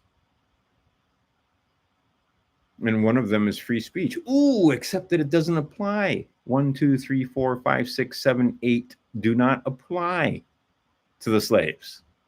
It's right in their code. You can read it. Brandon stumbled across that. But you still have 9 and 10, don't you? So what does that mean? That means that you can use 9 and 10 to get out from under the whore and then go back to having the unalienable rights that that Bill of Rights reflects. Because one of the rights that God gave you was the ability to speak freely. That one's so obvious that see, that was the argument, is that one's so obvious. Why do we even have to write it down? Right? That's the guys arguing over why you need a symbol if it doesn't stand for anything. Turns out 0 is pretty important. But when it comes to the statutes, yeah, if we didn't write them down, oh my God. But what they're trying to say is, right? Read the documents. And then read it from the point of view of the trivium, and you see that, yeah, they held the truths to be self-evident. We don't have to explain the fact that we have these rights. Everybody knows. Oops, except everybody doesn't know. And now the government's trying to say that, oh, well, you know, if it's not written here, then you don't have that right. And no, that's not how this works. Because our rights are so numerous, you can't write them all down. You have the right to walk to the ocean. You have the right to breathe the air. You have the right to drink clean water. Now, you don't have the right to drink clean water that somebody else cleaned for you. Right? You have a right to live and have a place to live. Oh, they converted that. You have the right to locomote yourself about the planet. They licensed that. You have the right to marry the woman you love or the man you love. Ooh, they licensed that. You have the right to raise your children the way you think that, oops, I just used the word that tells you that you don't have that right, because if they're children, that's a legal term. You have the right to raise your sons and daughters the way you see fit. Those are intangible rights. No, you don't. If you signed your marriage contract or you signed the birth certificate and you gave them over to the United States Corporation, no, you don't have that right. They will say that they have the superior claim until such time as you tell them that they don't. But there's a lot of stuff you got to do in order to get yourself in a position so that you can make the superior claim. And then once you get yourself into that position, you can use the trust number that they set up for you according to their own statutes and law to settle debts that they make up, like taxes, for example. But you got to use your labor if you don't know how to use your Social Security number. And again, not your Social Security number, the Eligis's Social Security number. You, the flesh, never got, the living man never got okay. And here's the thing. Man, go look at USC 1, also means man with womb, man without womb. That's both men. That's mankind. We only come in 2 kinds, the kind that has womb and the kind that doesn't have a womb. So when we talk about men, we're talking about the kind with wombs and the kind without wombs. So anyway, and see, they try to get you to argue over that shit, which should be completely fucking obvious. Look, there's a man with a womb right there. Well, that's just when they tried to get us to say a women instead of a. There you go. To get you to argue over whatever the fuck it is, the most obvious thing. Anyway, They cannot issue a number to the living man, so they issue it to the dead thing. They get the placenta, and then through their grammar and fucked up logic and reasoning and a little bit of rhetoric, they get you to think that that dead thing is the same as you. They name it, they number it, they give you a certificate, a birth certificate, and you think that's you. That's not you. That's a piece of paper. They can put a picture of you next to that piece of paper and they can try and say that's not still not you. That's a picture of you. And then they're going to claim that they're too incompetent to understand that statement. The same way they were too incompetent to understand that I wanted to subrogate myself. Subrogation, what's that? Go find out what subrogation is. Like I said, you got to know what the fucking words mean so you can take part in the conversation. The reason why we have such a hard time with the spiritual end of things is because we don't have language. There is no grammar. Okay, so I had an issue today. Well, I don't know if we'll call it an issue. I had an experience today. Okay. Wait, let me get this. Can you do me a favor and grab the masterpiece? It's in the bathroom. Oh, bro, it's not insane yet. Where did I put them? I just got my masterpiece. See, good. Yeah, it's in the box. There we go. It's in the box right there.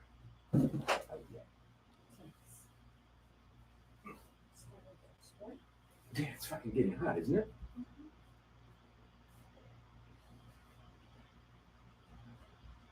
You know why? It's because it's no longer a cool day in here. It's 86. So yeah, now it's a little warm.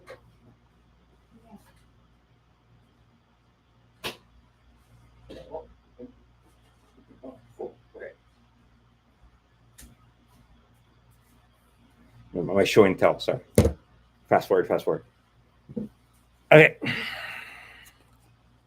So I just ordered more. What do I got? I gotta make some short videos because there's some people that need to find out about this stuff.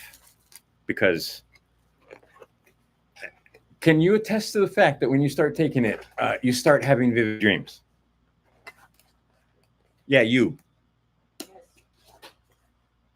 There is a wholehearted response, but yes, it works. A few drops of this. Okay, so I'm having the kind of vivid dream where, okay, and see, I know the difference between a dream and when my mom was fucking sitting there talking to me. Don't tell me I don't know the difference. Because this morning I was having a dream. It was a very real dream. And something mysterious happened.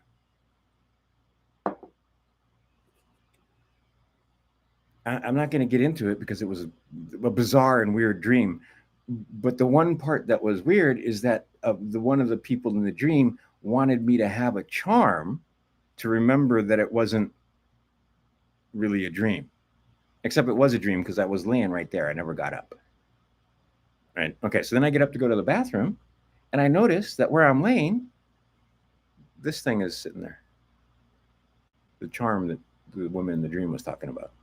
Okay. My girlfriend has never seen this. I have never seen this. I don't know where this came from. But it was laying in my bed. I didn't put it there. Where this thing came from, I don't know.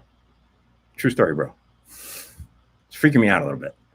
Actually, it's freaking me out a lot. Okay, but that was a dream.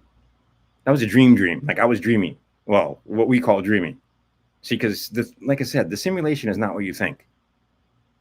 Right? You are multidimensional beings. We are Christ consciousness. We are all part of the same thing. And you came to do whatever you came to do, and if you build a team, you can manifest whatever it is. You can do it by yourself. It's faster. Like say you want to learn cities, like my son. Okay, there are other people that know how to, you can try and learn about it in books and you can try and meditate, but why don't you go sit down with somebody that already has the city and he can explain to you how he did it, and then you can do it too. But you're not coming here and you're not going to find a video on YouTube You got to go there. So that's where he is. Okay, they were in a different temple in Thailand, not in Vietnam, where several of the Rinpoches there had the ability to had telepathy, which at first freaked them out, but then they realized no, were explained that no, that's everybody has this. They just make sure that you calcify your pineal gland, and you make sure that all the equipment that you have in your head that helps you do this is damaged, fucked up, and unusable. Every time you had a hangover, I don't know if you had hangovers. I never used to get hangovers, um, but then I did when I in my 30s. But when I was younger, I never understood what people because I never got a hangover. Drink all night, get fucked up. Next morning, I'm fine. Let's go surfing. Nobody else let go surfing. Now I understand why nobody else wanted to go surfing. But I didn't understand until I was like in my, I think about 36. I got my first hangover. Oh my God. I was like, oh my God, you guys drink like this? And you were having hangovers like this the whole time, right? Because I just didn't understand, right? Okay. Every time you had that hangover, there's your pineal gland shrinking, turning into a raisin. And then what do? You get fluoride and all this other shit and calcify it on top of that. So it shrinks and then you put a layer over it. How are you going to use that organ? Well, you're not. Simple as that. So then you're not going to believe anything that anybody tells you about cities. And see, here's the thing about cities cities will attach you to the material world if you're not careful because it'll feed your ego. Oh, look what I can do.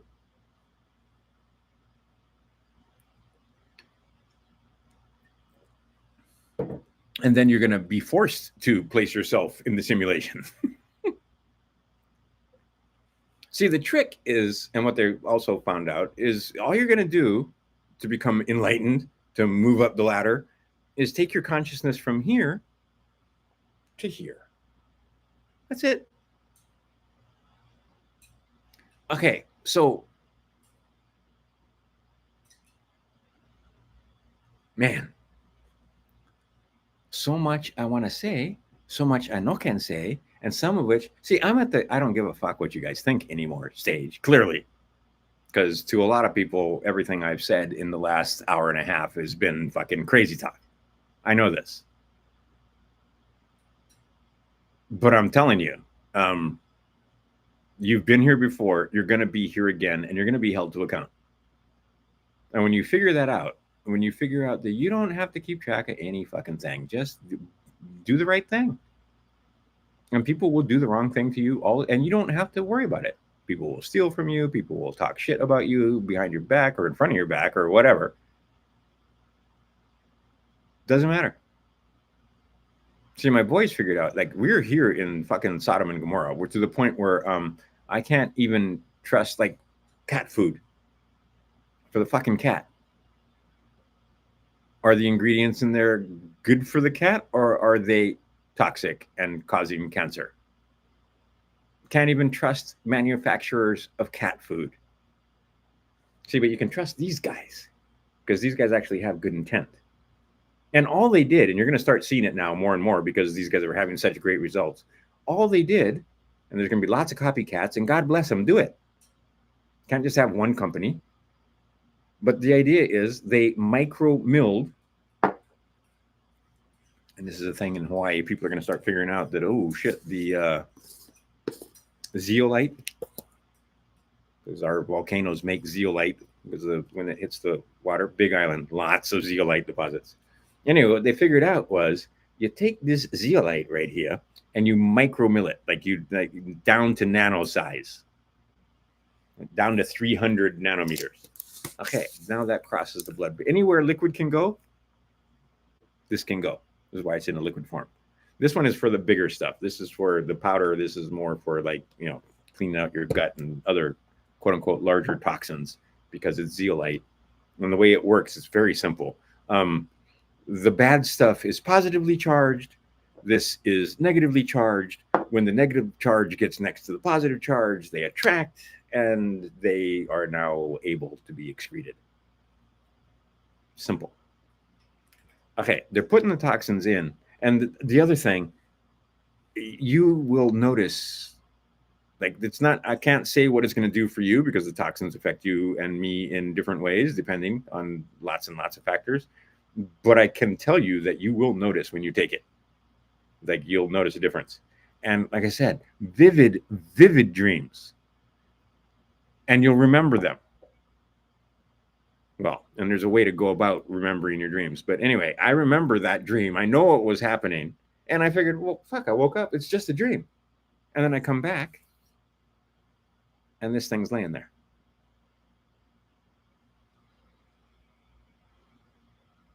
I still haven't fully processed. And it's the simplest thing, right? This is a little tiny thing, but where'd this come from?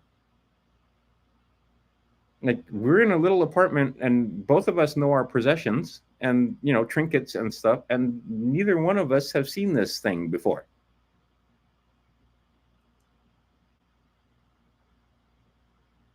I don't have an explanation. And it's more weird because it was part of the dream that I was having. And it's not gold. It's just a little piece of plastic. It's just a little trinket.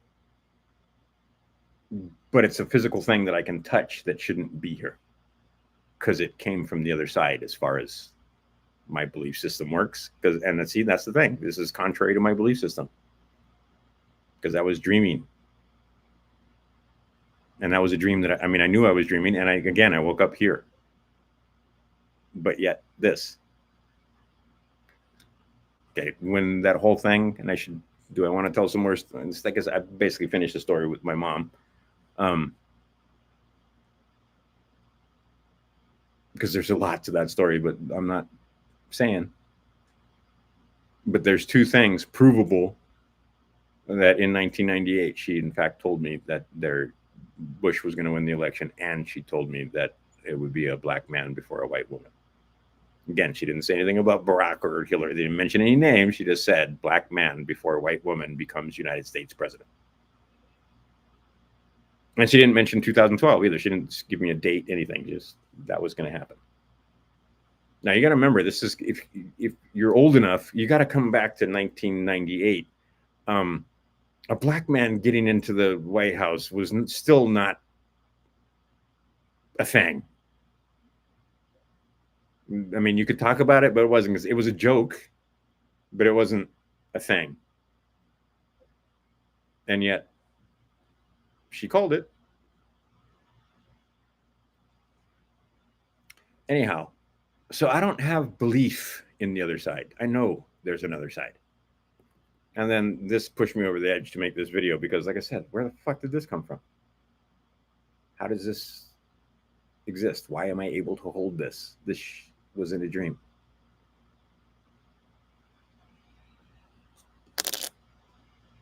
Okay. I was going to tell some other stories. I always have lots of stories because I want to tell some stories for my sons so that they can. But, you know, I don't know if the video will stay up because of some of the things I've said, which is ridiculous. So what we all need to do is get together with that AI and sue the fuck out of people that need to be sued. Simple as that. And how are they going to beat you? So what you're going to do is get the AI to learn the legal system. You got to learn the legal system. You got to understand some things. You can't just have AI do everything for you. So you're going to have to educate yourself. You should know, you know, like SPC University, you should have gone through Brandon Joel Williams' course. You should have gone through a couple of other things, not just try to use AI. But once you go through all of that stuff, oh, now you're going to know what questions to ask. Now you're going to know where, hey, can you find some cases that have to do with, you're going to understand what words you need to attack.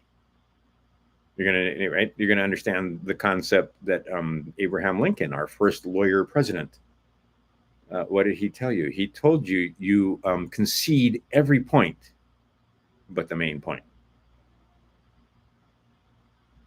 And so now you can use and train AI to be way better than Perry Mason, way better than Ben Casey. But you got to know what questions to ask. And see, now they've made this thing, and all it does is algebra, where all you have to do is ask. If you learn how to use the AI, ask it how to make you money, and it'll in something that you're interested in, it gives me hashtags, it gives me marketing plans, it gives me, I want to build software, it's going to build my software. I have thousands of videos now. It's going to be able to go through all the videos and make lessons plans and then tell you which video to watch for what part of the lesson plan. Oh, I want to teach the Pythagorean theorem to kindergartners. Okay, here's lesson plan. Here's videos to watch because I've taught Pythagorean theorem to, well, not kindergartners, but seventh graders, or excuse me, 7-year-olds, second graders. You can watch me teach. And see, there's this thing called vertical alignment. When you teach algebra to toddlers, it's not the same as teaching algebra to 8-year-olds. It's not the same as teaching algebra to 12-year-olds because they're at different stages in the trivium. When they're from 0 to 7, they're in download mode and you can teach them anything. And that corresponds with the brain wave. We have delta and theta. And then they start making alpha waves between, say, 7 and 12. So they're still in the state that you're supposed to get into when you're doing meditative states or when you're doing reprogramming, or right? What do you need to do? You need to get into the state that they're in naturally. And then when you turn 12, you start making beta waves. That's where we are right now. And most of you get stuck in beta, like a pit bull grabbing. You can't stop making beta waves. And when you really get stuck making beta waves, then you can't go to sleep because you can't sleep when you're making beta waves. And so maybe you learn how to meditate and do those kind of things. And then if you start learning how to meditate and you start learning about Silva mind control and so forth, you can start being able to control your mind. So the idea is not to make it so that you have no thoughts. You make it so that the thoughts don't control you. And then you start controlling your thoughts. And then you don't have runaway thoughts. Because men, for example, will have runaway thoughts because if you start getting angry, it's like a cascade, and then you, quote unquote, lose your temper. We have a term for it. Everybody knows what that means. When a man loses his temper, many bad things can happen. And then after he regains his sanity, he may be sorry for the things that he said or did while he had lost his temper, but those things had already happened. So what you do is learn how to make it so that you don't lose your temper, or that you don't get runaway fear so that you believe every fucking thing the government tells you, or you don't have runaway, right? You control your thoughts. And once you are able, right? And how do you, logic and reasoning will help. Having language for the feelings and emotions that you have will help. Being able to express those thoughts, feelings, and emotions with your language, that'd be rhetoric, will help. So the idea is you're on a journey here in the prime material plane in Midgard. That's a simulation so that you can do pretty much whatever you want and not get hurt.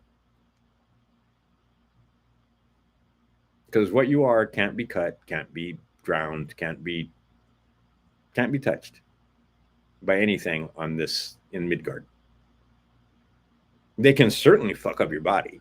And they can certainly cause you huge amounts of pain, but they can't touch you, and they hate you for it. They can only fuck with the software, right? This is you're running the original software. This is what creates see this, right? Software created this. Software created everything you're looking at. And now software has created devices like this where we can talk to each other without me even being anywhere. I don't even know where you are. It doesn't matter. Right? So software and technology has made it so that the thoughts that are in my mind can be put in your mind. We used to have this other technology. Well, we still have this technology where you can take the thoughts of, say, Maria Montessori, and she put them in books, and you can read her mind. This is a very, very special kind of book because it has all kinds of code in here, and you can read it 10 different ways. But the primary way the book is used is literally, and they literally use it to control your mind because they never tell you the codes. But there's code in that book. And a lot of that book, like I said, the Christ consciousness, the story was given to you by people that want to control you. And they want to make sure that you think that anybody that tells you about some of the things that I've talked about is a crazy person, and you shouldn't listen to that. You should listen to the ones that tell you it's safe and effective. Right? You shouldn't listen to the guys that tell you that I'm telling you, you've been here before, you're going to be here again. What you fucking do now is going to have an effect on what you can do in the future. And even all of that doesn't work because there isn't really, it's only our perception that allows for us to even, it's always now. Isn't it always now? It's still now. But we think now is different than the now when I started this video and the now that's going to, when I quit the video and go do something else. But like I said, it doesn't work the way they programmed us to believe it works. And you start to wake up to the fact. One of the guys that's absolutely woken up to the fact, like I said, is Jason. And I'm going to very shortly, I'm feverishly working on my website because I'm going to advertise. And he's doing this thing where for $200, and then he's got this other thing for like $500. You can use some of the software he's created. And he's doing the Vegas thing. It's awesome, where he takes the software he's created and he predicts games and wins money. So, you know, he's using it for practical application in the prime material plane. But the fact that he can use numbers to predict the future tells you one more time that you are in a simulation that is a mathematical construct. So again, if you want to know the secrets of the universe and you want to be able to start to figure out a few things, you need to know some math. And they've tried to make you think that the math is hard. It's not. But the way they teach it to you makes it absolutely almost impossible to understand. But anyway, Jason understood the mathematics well enough to, with a few other people, to write some programs that can use mathematics to, above all, the mathematics is predictive. So he's able to use it to predict, and testing it out, you either win or you lose, right? And he won the odds of him winning every single bet that he placed right there are astronomical. But not only did he win every bet he placed, he won the sprint. I mean, like, go talk to him. He's not fucking around. He'll tell you what he did. And so the number one thing the guys in Vegas do, what do? Stay in Vegas longer. They give him free rooms. They give him all kind of stuff, right? And the longer he stays, the more money he wins because he's got a system that can predict who's going to win what game. And he's tested it out, and it fucking works. And he'll give you access for $500. He doesn't know what he's got, is what it boils down to.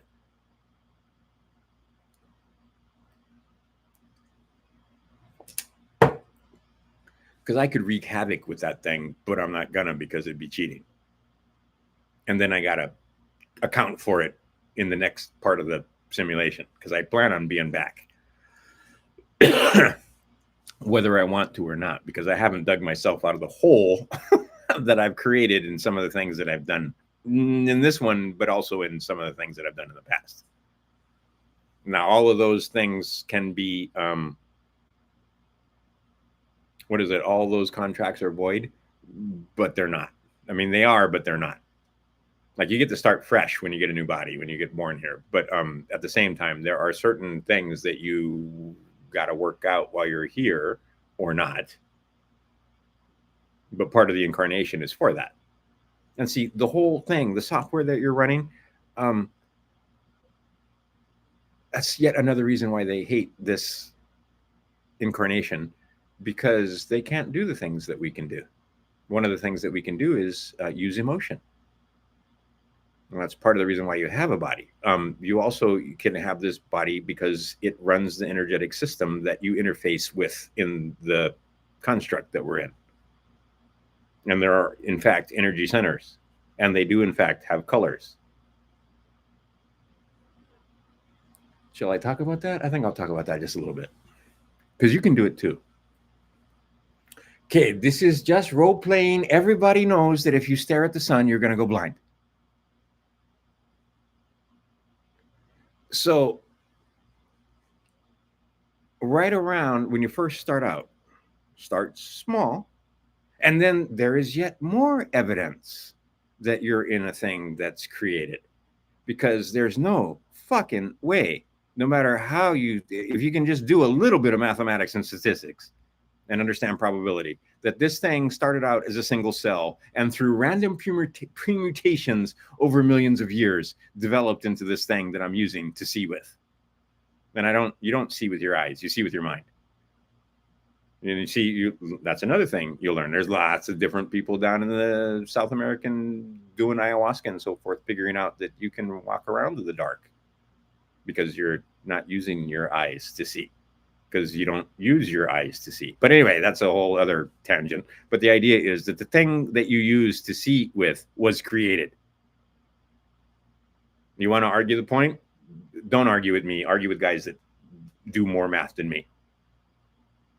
There's no fucking way the thing evolved. It was made. Now, who made it? I'm not going to get into that conversation because I don't know who made it, but I know that somebody made it. And I also understand that somebody made this whole fucking creation. And the way they did it was with mathematics, which is why Jason software works. Because above all, the mathematics is predictive. That's why they used to call the mathematicians magicians and so forth, because they could fucking predict the future using mathematics. And it seems like magic. It's not magic, it's math. The whole construct, the way we describe the one mind, is with mathematics. And what they've done is make sure that you can't use the mathematics to describe where you are. And they've also made it so that slowly but surely, we can't do the mathematics except with machines. And now the machines are lying to you. Because I've caught it. So you can go to my Facebook page, and I posted several of them where it's not hallucinating. It's fucking straight up making sure that you stay inside the lanes of the construct. Oh, one of them had to do with law, by the way. They were trying to tell me that you couldn't get a 5-star passport in such and such a manner.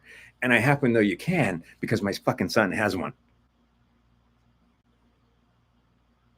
All right. They don't want you getting a 5-star passport.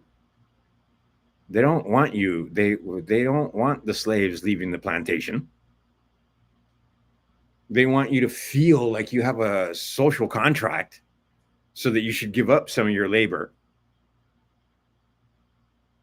Not only that, you should, if you're patriotic, you're going to obviously let your sons go off and kill people in foreign countries for the corporation because, obviously we're doing what's right. Because those other people are, deserve killing. I mean, they're fucking squatting over our oil, for one thing. And there's a bunch of other guys that are in the way because they want to build a canal.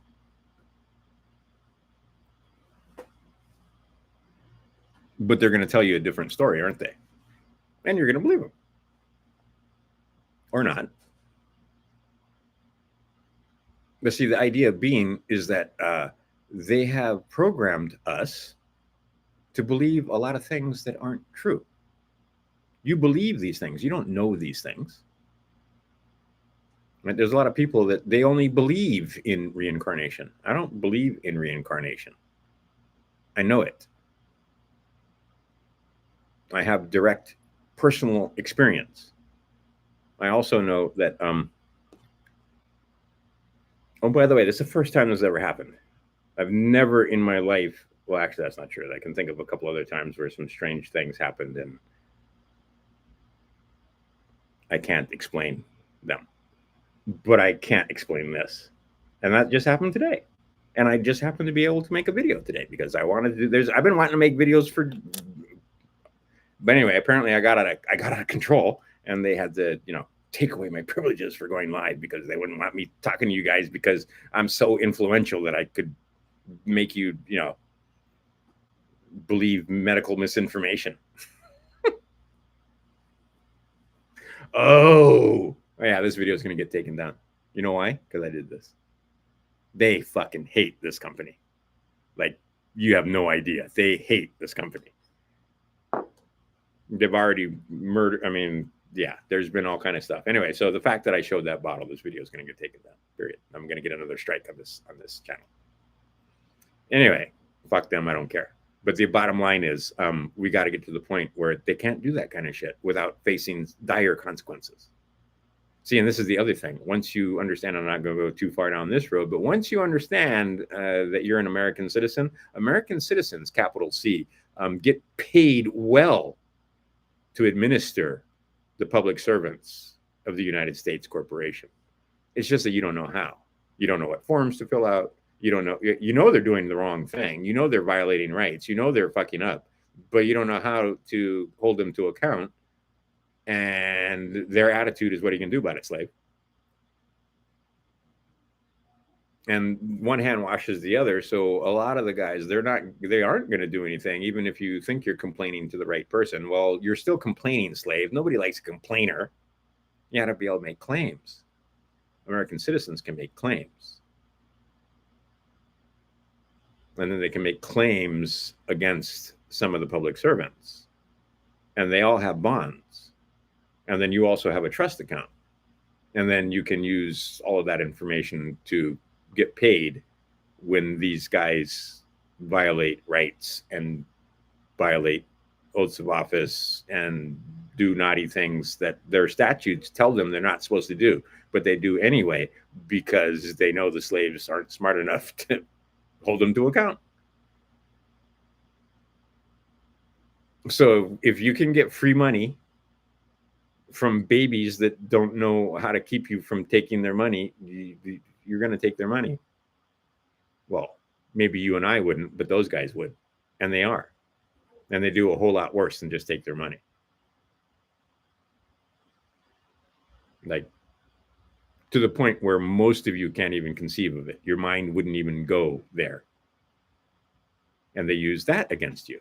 And you can see many of your compatriots, they can't conceive of the fact that the government would harm them, or that the media would lie to them, or that certain entities are not their friends, or that they'd harm children. They can't conceive of it because they're good people and they don't think those kind of thoughts. But then there are others that take advantage of that, and they absolutely harm children right in front of you. And there's many, many men that are involved in this, to the point where it was getting to the point where there were more of them than there were of us. Problem is, for them to do their rituals, they require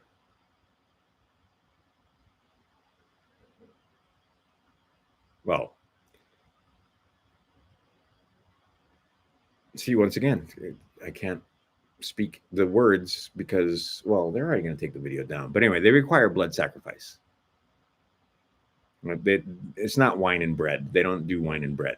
They do flesh and blood. Okay, so in order to get flesh and blood, you got to have a large populace that's ignorant. See, because they can take thousands, but there's millions and hundreds of millions of us, so we don't miss the thousands. Well, we do, but we don't. But right here where I am, there's at least 1,000 kids missing. And I'll use the words, I won't say son and daughter. Those are kids. They're suitable for sacrifice. On Little Old Maui, every county has its quota. Little Old Maui, 50. Big Island County, 100. Oahu County, I think, 300. What am I talking about? I'm talking about, oh, we lost them. We don't know where they are. Missing children. They're just missing. They just didn't come home. Or they were in CPS and, well, we just lost track of them. We don't know what happened to them. See, and we allow this. Again, if you understood the Christ consciousness and you accepted the Christ consciousness, one, you wouldn't be able to stand for it. And two, you'd be able to get together with other people who have accepted the Christ consciousness and put an end to this. But they want to make sure that you do this, that you don't do this. Because while you're doing this, they do what they like. And they're doing what they like. Even just stupid shit. Here's some stupid shit. I will illustrate my point.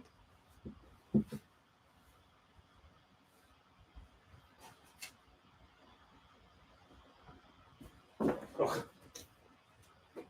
See how it is? What's this? This is my old computer.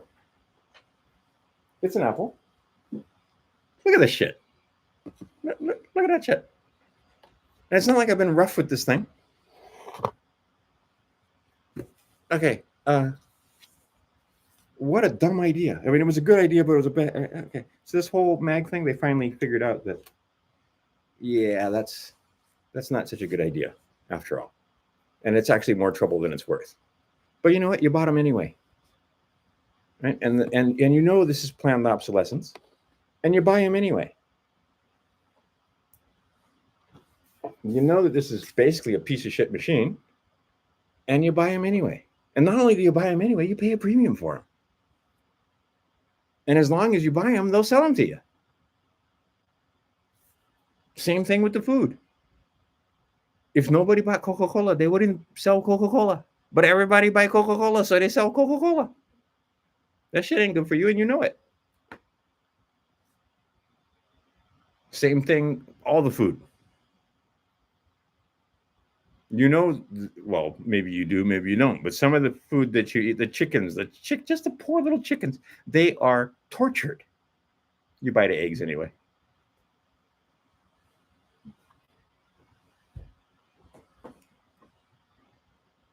Same thing, the meat.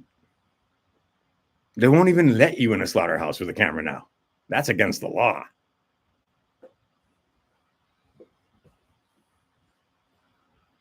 Because if that stuff got out, you wouldn't. And maybe some of those men, for the things that they're doing to animals, should suffer some consequences. But they don't, because nobody does anything. I can't speak English on this fucking channel because nobody does anything. And they get away with it constantly. All right, so why? Well, mostly because we don't know what to do. We don't know what forms to fill out. We don't know what paper. We don't know what to say. We've been dumbed down to the point where we don't know what the words mean. We can't use the grammar. We can't logic or reason. We can't express ourselves. Grammar, logic, rhetoric. The trivium.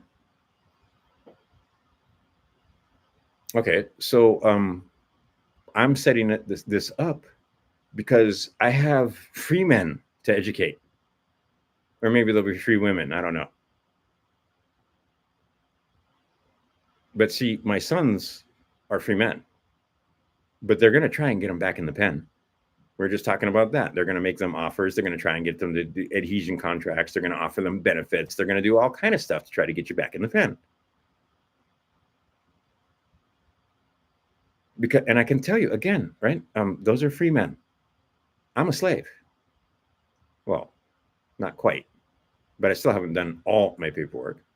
But I spent 57 years as a slavey slave. I loved being a slave. Loved it. I was a comfortable slave. Had lots of pieces of paper. And I know lots of other slaves that are comfortable. And they hate being called slaves because they think they're free men. But anyway, the last of the slaves, that's me. Last one. My grandchildren will not have birth certificates. They will set up trusts immediately. They will have names that they own and control. Their parents will not be parents, pairs that rent. They will be men and women who have sons and daughters. Oh, how are you going to live without a social security number? They're not going to have a social security number. They're going to have a trust number. They're going to have an EIN, not an SSN. They're going to own everything. No, wait a minute. They're going to own nothing. The trust will own everything and they will own nothing, but they will control everything, just like their masters. Oh, they hate that.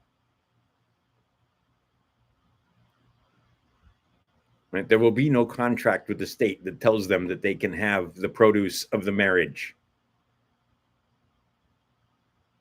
You all have one. And if you don't, well, then you woke up and you got rid of it. But there's a lot of you that had one at some point. And they wrote bonds on those and didn't tell you. And then that was an adhesion contract where you basically went into an agreement with whatever state you were in. And all of the other states recognized the agreement.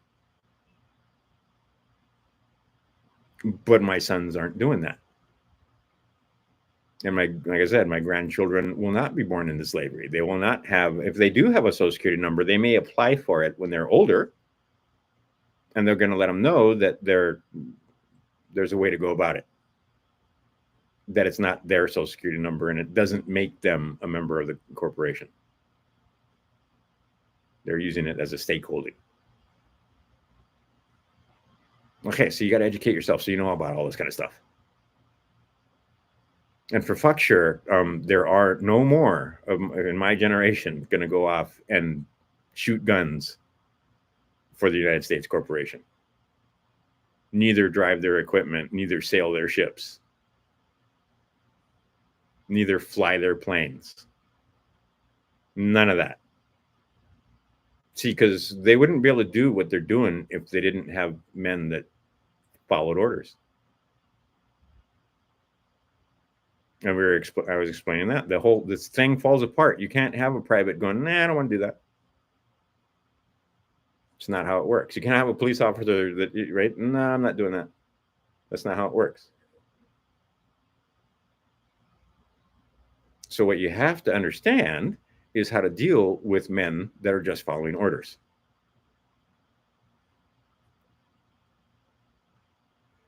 And have compassion for them. They're not necessarily the enemy. Most of them are completely ignorant. There are some that absolutely fucking know what they're doing. But for the common man, all he's trying to do, and I can tell you, grew up with them, all the Maui cops that I grew up with, they're just trying to keep law and order. They're just trying, somebody got to keep these guys in line. I agree. Dude, I spent 143 days with men that absolutely need to be kept in line. Because otherwise they'll take advantage in any way they can. Right? Murderers, drug dealers, hitmen. There are those. And yeah, there are those others that need to deal with those. And we're supposed to pay them. And they're supposed to be public servants. They're supposed to, the number one thing they're supposed to do is uphold your rights, but they're not. They're policy enforcers. They enforce policy for a corporation that you unwittingly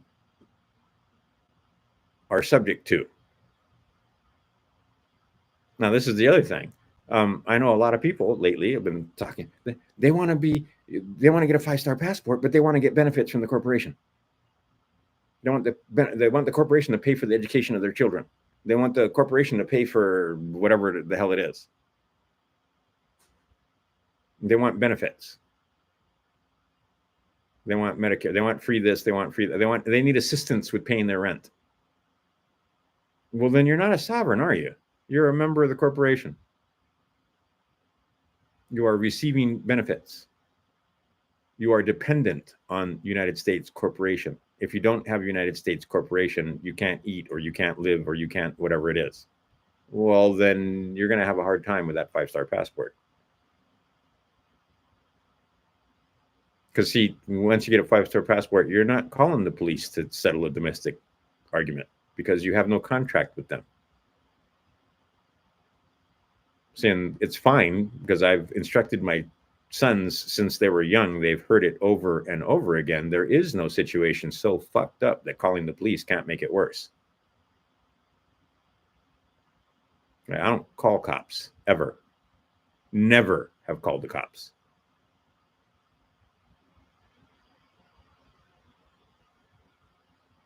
Right? I have accepted no benefits. Never have cashed a check from the government. Never once.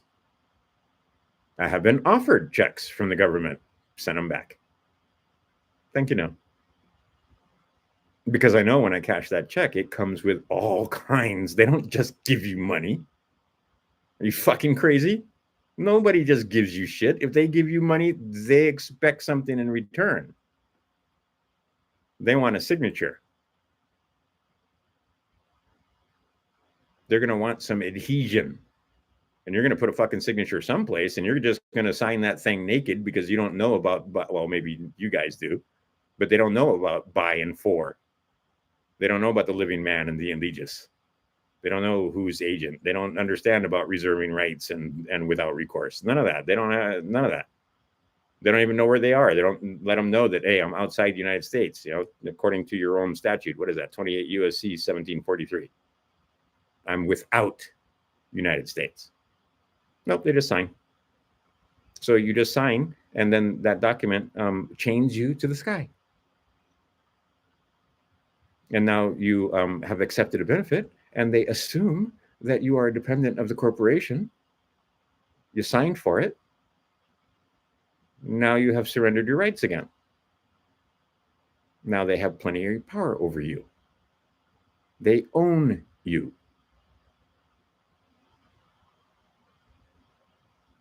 The stuff's not hard to understand once you wake up. When you're first exposed to this fraud, it's overwhelming because it's such a tremendous fraud. No way. They can't be, right? When we first found out years ago that they were numbering placentas, that's crazy talk. Oops. Wait a minute. That's a foundling hospital? What? Oh, yeah, there's a flag flying. There's no hospital. Go to any hospital, I don't care how big or small, in United States, and see if they're not flying the battle flag of the Republic, which was captured by the corporation called United States.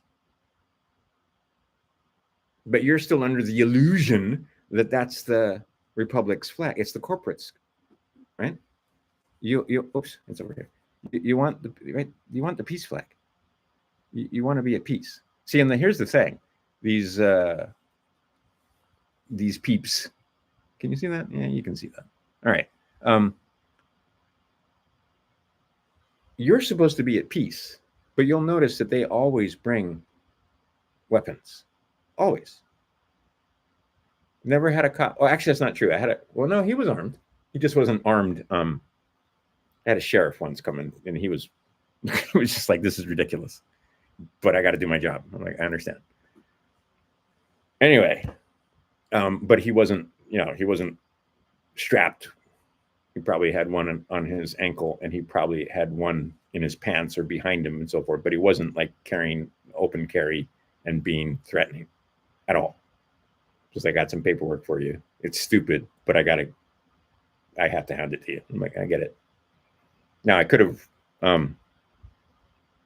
refused it, but I accepted the contract foolishly, because what I should have done is said, this is addressed to the wrong person.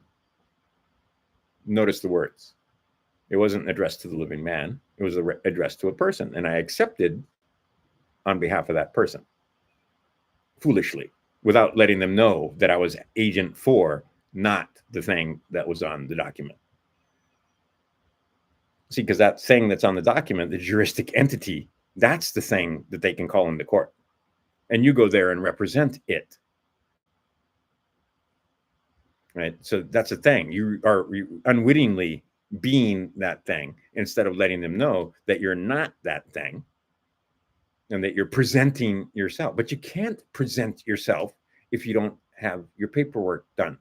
So in other words, you have to get all this shit done before you walk into their courts. And then 9 times out of 10, they're not even going to invite you to come to court. right? This nigga know his name. I went into court and they bet $1. I know they did. Pisses me off. Because that judge, I know he won the bet. This nigga doesn't even know his name. And he was right. But I woke up since then. So if they drag me in the court, who wrote the bond? I mean, that's why they were having all those guys come across the border, the border crossers. And then what would they do? They'd summon them in the court, right? They'd arrest them for being illegal aliens, take them into a courtroom, issue them a social security number so they could bond them, and then let them go, and then make money on the bonds. This is why everybody, Brandon, everybody, they like you go court. Why you go court? You can go. That's why the government doesn't fuck with those guys, because they're sending you into their courtroom so you can get bonded. Very few of them tell you about demanding the bond and asking who fucking used your social security number. And again, not your, when I say your social security number, I mean the social security number for the allegiance. Because you don't know enough to ask. And you can't even ask if you're a US citizen. And they're not allowed to tell you. And if stuff does slip out, that's why you're the last guy in the courtroom. Because they don't want the other guys hearing anything that they're going to say. Or if they decide that maybe I need to withdraw from this battlefield, you've seen it happen before, where the judge stands up and just leaves the courtroom. I've had it on me, and I didn't know what to do at the time. And that's another clue that gave him, this nigga doesn't know what he's doing. Because what I should have done is stood up.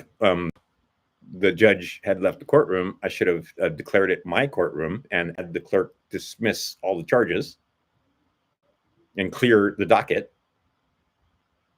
under my authority and under my direction as the sovereign in the room. But I wasn't a sovereign in the room. I was an unruly slave. There's a difference. So the idea is now, let's see what happens.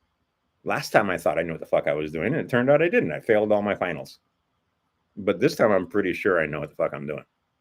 But see, now that I know what the fuck I'm doing, they're not going to give me a chance to let them know or show them. Why would they? I showed you that ticket that I got somewhere around here. They basically said there's no fine and you don't have to come to court. Because they don't fucking want me in their courtrooms. Because now I know what to say and I know what to do. And I'm fucking not showing up by myself. I'm going to bring witnesses and I'm going to bring a court reporter with me.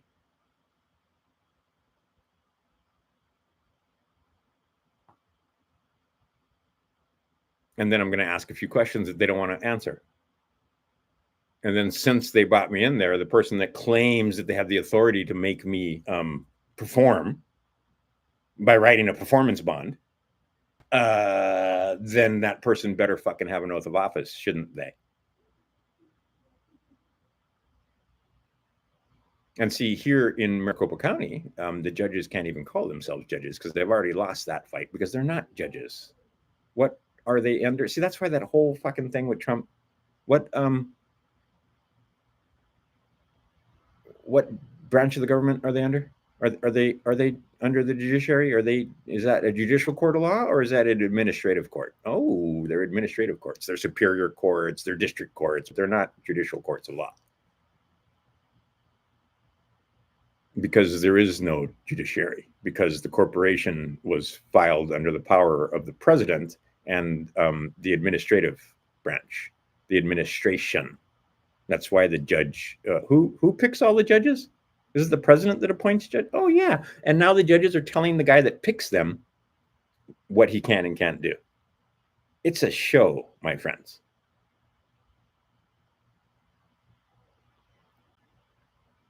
But long story short, you get educated and learn from your enemies. They do not show up if they know they're going to lose. Or they will show up and just say, nah, we're not going to fight. I had a friend, he was in there, no registration, no license, no anything, no fucking safety sticker, no, his car had nothing on it and he had no license. And so they wrote him up and all this, and it was like the third time they've done it. All right, so they're just hassling this guy. They're just right. Okay, so when he finally gets to the point, they do a continuance, and they finally make him show up. Does he ever demand the bond? No, he never does demand the bond. But he's done his paperwork and he's got his passport and all that kind of stuff, and he's still in there because they know he hasn't woken up yet. And then anyway, the prosecutor walks in, and I know that there's nothing going to happen that day because the prosecutor walks in with a piece of paper. He doesn't have his briefcase. He's not dragging all the stuff, the files and stuff that they usually drag in the court with them. He just walks in there all by his lonesome, right? And stands there on the other side. And in the interest of justice, Your Honor, we are not ready to pursue this case. Okay, well, then case dismissed. There we go. No fines, no nothing. But he had to come to court like 3 times. But they weren't going to fight because we had him dead to rights again. And we had done paperwork. And I let the prosecutors know that I was working with this guy and that I was going to, that we're going to walk in there with, and this is what we were going to say. Because you got to understand, it's not like, oh, surprise. That's not how this works. They're supposed to know everything you have, and you're supposed to know everything they have. And then you're supposed to go in front and adjudicate the facts. That's not how it works, but that's how it's supposed to work. So anyway, I let them know, and they knew, and they's like, okay, they're in an indefensible position. We're not fighting. So oftentimes they put you in an indefensible position, and you still want to go in there and fight. And can't win. See, like my sons. I'm going to tell that story. It's a different story. But the idea is when you get yourself in a position where you have to defend yourself and you know your rights, the other guys are always going to back down. But if you put yourself in a position where they can bond you through your ignorance, why wouldn't they? Easy money. And there's a lot of guys that go in there, oh, yeah, well, I should pay the fine because whatever the accusation was, they did it. Was anyone harmed? Then why are you giving these guys money? But if you believe you should give them, well, then give them some money then. But I myself and the other guy, he didn't feel like he'd done it. No one was harmed. And why would he give them money for not having a license when he doesn't need a license in order to locomote himself from point A to point B on an island? Oh, wait, but you got to register. No, you don't. If you believe you do, then register your car. But if you don't, then why would you give the card to the state? Oh, because that's what everybody else does. Well, there's a way around that, and there's knowledge there also. And there's plenty of guys like Brandon Joe. There's plenty of people, and I see license plates here. Driving around in Phoenix, lots of people here have woken up. And you can see license plates every once in a great while. You'll see one that's a private plate. That's not an Arizona plate. It's not any state plate. It's their plate, letting them know that this is a private vehicle. And for the most part, most of the police officers have been trained well enough to don't fuck with that one. Just, right? Because then you drag this unruly slave in the court, and then he could make problems for all of us. So just leave that one alone. Get one that's got the car registered, and right? Because once you register the car and put a plate on it, they're administering the property of the state or the county for you. That's all it is. And if you violate one of their statutes, then you got to give them money. But if you've gotten around that by exercising rights, see, there is no penalty for exercising rights. They try to make you think they can penalize you for exercising your rights, but they can't penalize you for exercising your rights. But you can't exercise your rights if you don't know what they are. And again, you got to do it ahead of time. You got to cut them off at the pass. You got to get your 5-star passport. You got to put your paperwork in that says to the DMV, I don't like this contract. I didn't understand what I was doing, and I'm waiting the contract. And you should probably let your officers know. right? Notice to agent is notice to principal, notice to principal is notice to agent. They never do, but at least you'll have the document if you ever do get called into court. And you said, look, I let you guys know. Now, my sons are starting to figure out with traveling. Yeah, see, I'll tell this. Just, here's the other thing. You only poke the bear so much because eventually the bear will bite you. So my thing with my sons and you and myself, don't give them any fucking thing to do. See, what I did was I gave them something to do. I picked myself up from the state of Hawaii. As soon as you move, that's when they can get you. If you haven't done your paperwork and you don't know what you're doing. But I picked myself up and moved across state lines with my son, and they said, "No, you can't do that." And I was like, "Fucking yes, I can." And they're like, "No, you can't." And they proved it with guns and chains and all kind of stuff because I hadn't put my paperwork in ahead of time. If I had a 5-star passport, none of that would have happened. Right? And they knew well enough not to come to my door because they didn't have a warrant, and they knew they couldn't show me a warrant, and they knew I'd asked for one, so they didn't get one. Never did see a warrant. Never have, to this day, haven't seen an official warrant for my arrest because I was a fugitive of justice. The fuck does that mean? Oh, go look it up. Anyway, I was a fugitive of justice. They can't prove I was a fugitive of justice because I hadn't done anything wrong in the state of Hawaii. But anyway, that was their excuse.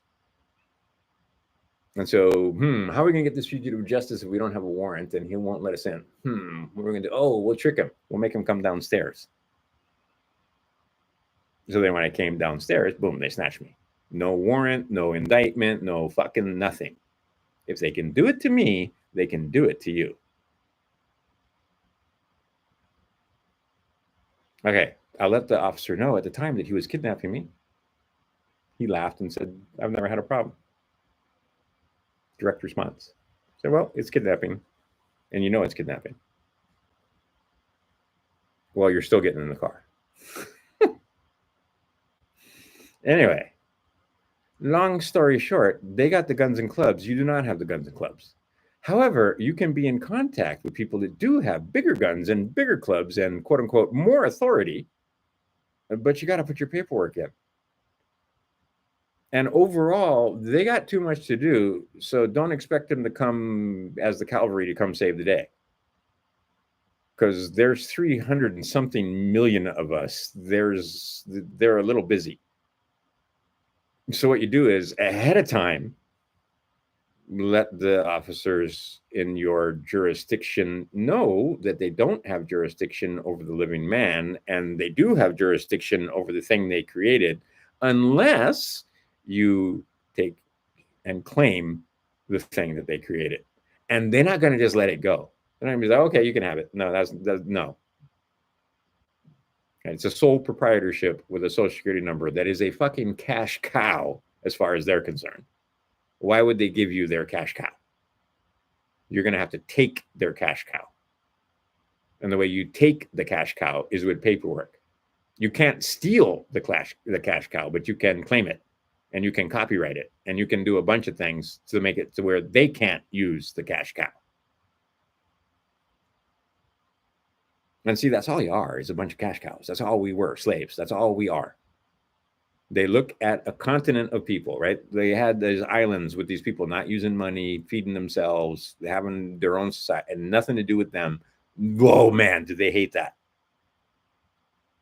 Not to mention, it's a long story with the Hawaiians running away and chasing the, right? They were dawn chasers.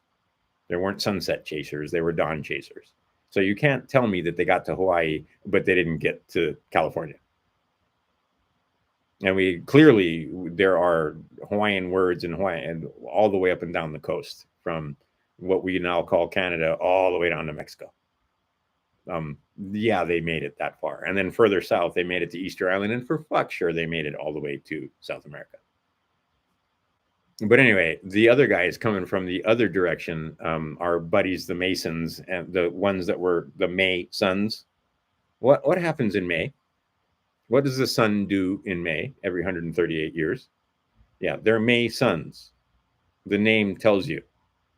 You think it's cute and you think that it has to do with stonework, but no, it's the month and the day. They are the sons of May. Okay, a lot of them were stoneworkers, but that's the cover.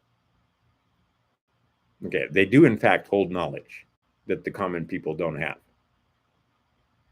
And some of that knowledge is guarded fiercely. And those that would spill the beans will be silenced. Period. And some people know, and some people don't know. Some people have actually signed contracts that say, yeah, if I beans, you can kill me.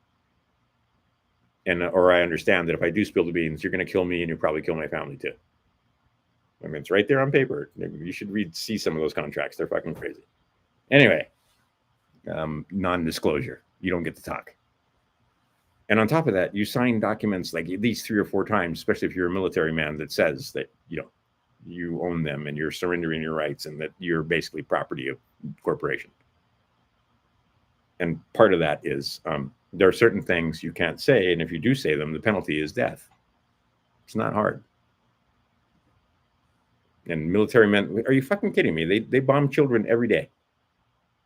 Every fucking day that every day.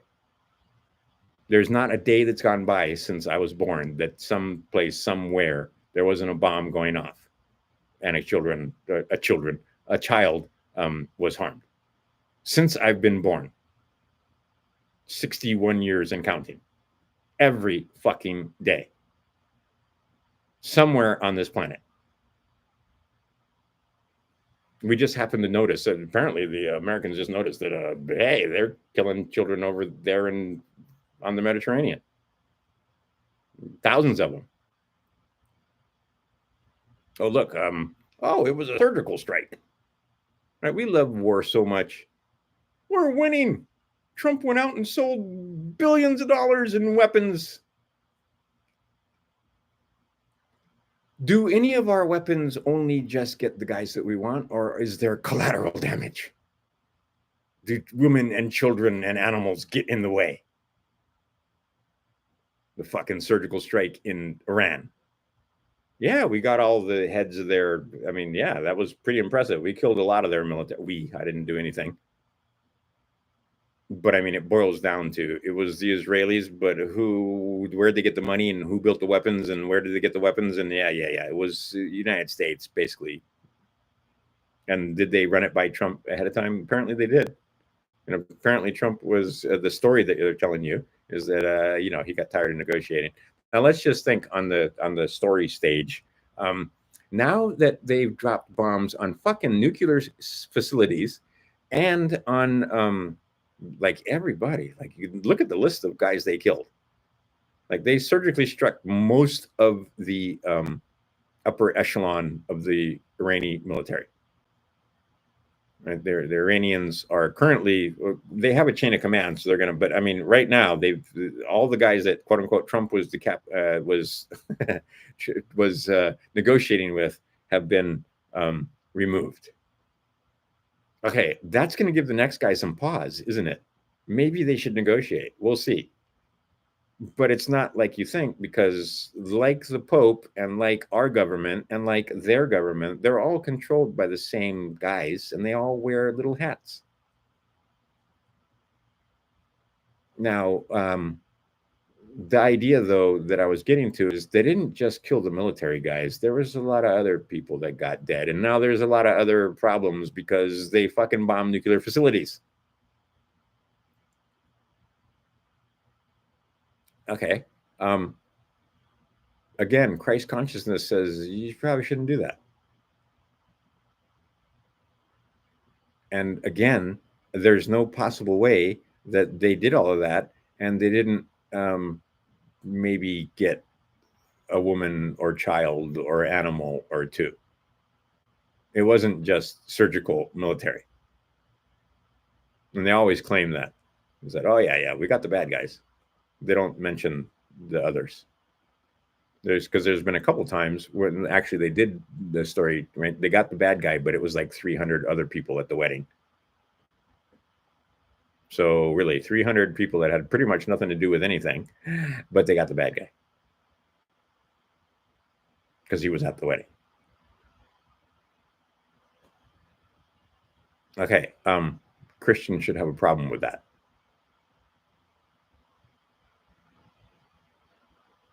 But apparently not. Anyhow, what we've got going on right now is them is getting you ready for a humongoloid transition. And now we come to the part where I don't have, oh, yes, I do. I have a few right here. Still sitting here on the table. This stuff right here. Have you noticed that they don't really talk about the fact that it hasn't cost this much in a long, long time? And gold now, what are we at? We're at, I don't know, we could check the price, but we're over 3,000. You need 3,000 pieces of paper for the 1 ounce. Okay, take a look at platinum. I called platinum and I'm annoyed because I didn't put any money into it, and it's 20% since I called it. So, I mean, it was sitting at 900 forever, and now it's 1,200. The metals are going to change the world. Silver is absolutely their Achilles heel, and they know it. Okay, but what they've done is they printed lots and lots of pieces of paper, and they bought up lots of silver and gold because they know the transition's coming. And then when gold goes through the moon, like it has, it's gone to, I mean, gold to the moon. Are you kidding? I bought gold at 272. Not like when I was 5 or anything. Like, when was that? That was 19. Crap, I can't remember. It was like the end. It was either 1990 or the beginning of 2000. Anyway, within the last 25 years, I was able to get gold at 272, and now that same gold is worth. Well, see, the price of the gold didn't go up. The value of the FRNs required to purchase the gold went down. So now you need 3,000 of them and more to get an ounce of gold. Okay, silver is going to do better percentage-wise than gold just has. Think about that. Okay, so maybe you want to get some silver in your pocket still, even though it's ridiculous at this point. You should have been buying it in the teens and 20s. You could definitely have bought it last time they punched it down. But the idea is get you some silver, because when everything blows up, silver is going to be the cause of the blow up. Bank of America is screwed. Wells Fargo is screwed. A lot of the big banks. And then when one of them goes, I don't think they're going to be able to paper it over this time. Could be wrong, because we've been wrong every time in the past. But if silver goes as far as I think it's going to go on this run, and many other the pundits are saying the same, they can't operate in a system like that because they're so short. Now, here's what I say too, is that we've seen this before. What do? They just change the rules. The Hunt brothers were right, but they changed the rules. So the difference this time, though, is that there isn't silver. We've used it all up. We put it in solar panels. We put it in bombs. We put it in, right? And see, this is the other thing. The military doesn't want to pay $600 or $1,000 an ounce for silver, because they use a lot of it in their hardware, right? Because it takes a lot, the missiles and so on. There's a lot of silver there. And then think about all the ships, and then think about all the warheads. And then, all right, so they don't want to pay large amounts to build their toys. They want to keep their toys as inexpensive as possible. And one of the main ingredients in their toys that make their toys work is silver. So the military has been definitely involved in keeping the price of silver where it's at. They've done everything they can to keep the price low. Speaking of the military, let's just talk about the concept of full spectrum dominance. Okay, this has to do with the price of silver, believe it or not. But the idea is they want full spectrum dominance, and they've told you this, and they've spelled it out. And anybody that's been following the military and so forth understands that what they want to be able to do is know where every soldier on the battlefield is without him having a device. That he is the device, right? He transmits a signal powered by his cells and energy, and emits a signal that is unique so that they know where everybody is on the battlefield. They know where all their troops are. Okay. What's the next step? You and me is the next step. And they told you in more than one document. They hide nothing from us, is the other thing. See, and that's the thing with AI, you can sniff some of that stuff out. Telling you, if you drop what you're doing and learn about how to use AI, you're not going to learn it all at once because it's going to take a while, but learn how to use AI, because that artificial intelligence can make you, it can make you money, it can solve problems, it can do all kind of stuff. It can write documents for you, it can do research for you, it can simplify your life in many, many ways, and they want you dependent on the AI. Just understand that you're going to get so used to it where, like, I know lots of people, you might be one of them, that can't imagine living without a phone, without having that collar. Doesn't look like a collar because it's, flat and looks more like this. So that doesn't look like a collar, does it? Well, yes, it is, because most people won't leave the house without it, and they have tracking in here that they know where that thing is at all times, and you can see how they've used it against you, even just like the J6ers and so forth. Okay, but what if you don't? What if you're like me and you won't carry a collar around? Well, they got a solution for that. They just make it so that they fill me up, voluntarily, of course, with all kinds of tracking and nanotechnology that builds antennas inside of me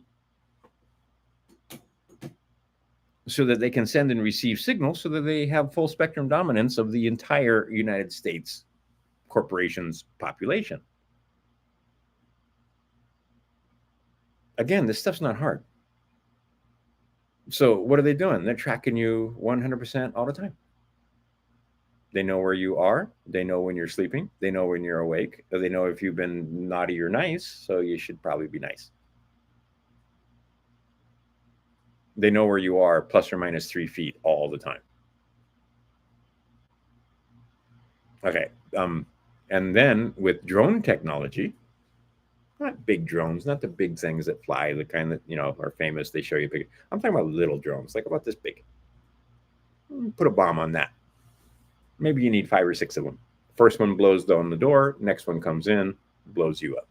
They're doing that in Ukraine with great success right now, testing all that equipment out. Never let a good war go to waste. So now they're going to have drone technology that'll blow your mind. And then it's going to come down to who has the best drones and the best batteries and the best. I can already see how this is going to go. And again, you and I become fairly obsolete because they don't need soldiers on the battlefield if you got all these drones flying around. And if you got all these drones flying around, you probably don't want to have soldiers on the battlefield because those soldiers are going to be expendable and get blown to bits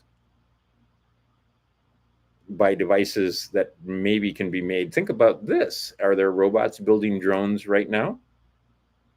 I think there are. Are those drones going to be used for only beneficial purposes, or are they perhaps going to be used for warfare? We had an opportunity and we blew it. So what happens? Because apparently this happens numerous times in our simulation. So every 138 years, they reset the technology. But they don't reset all the technology. This is technology on the surface. And then they make up stories. Some of the events are bigger than others. Again, Jason goes through this.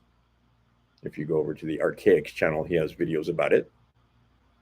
And he does Q&As. So if you want to know which ones, he'll tell you.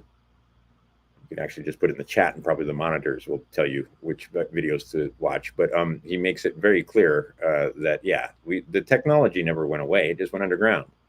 And there is, and they tell you this on top of everything else, multiple civilizations over the years that have not lost the technology like we have.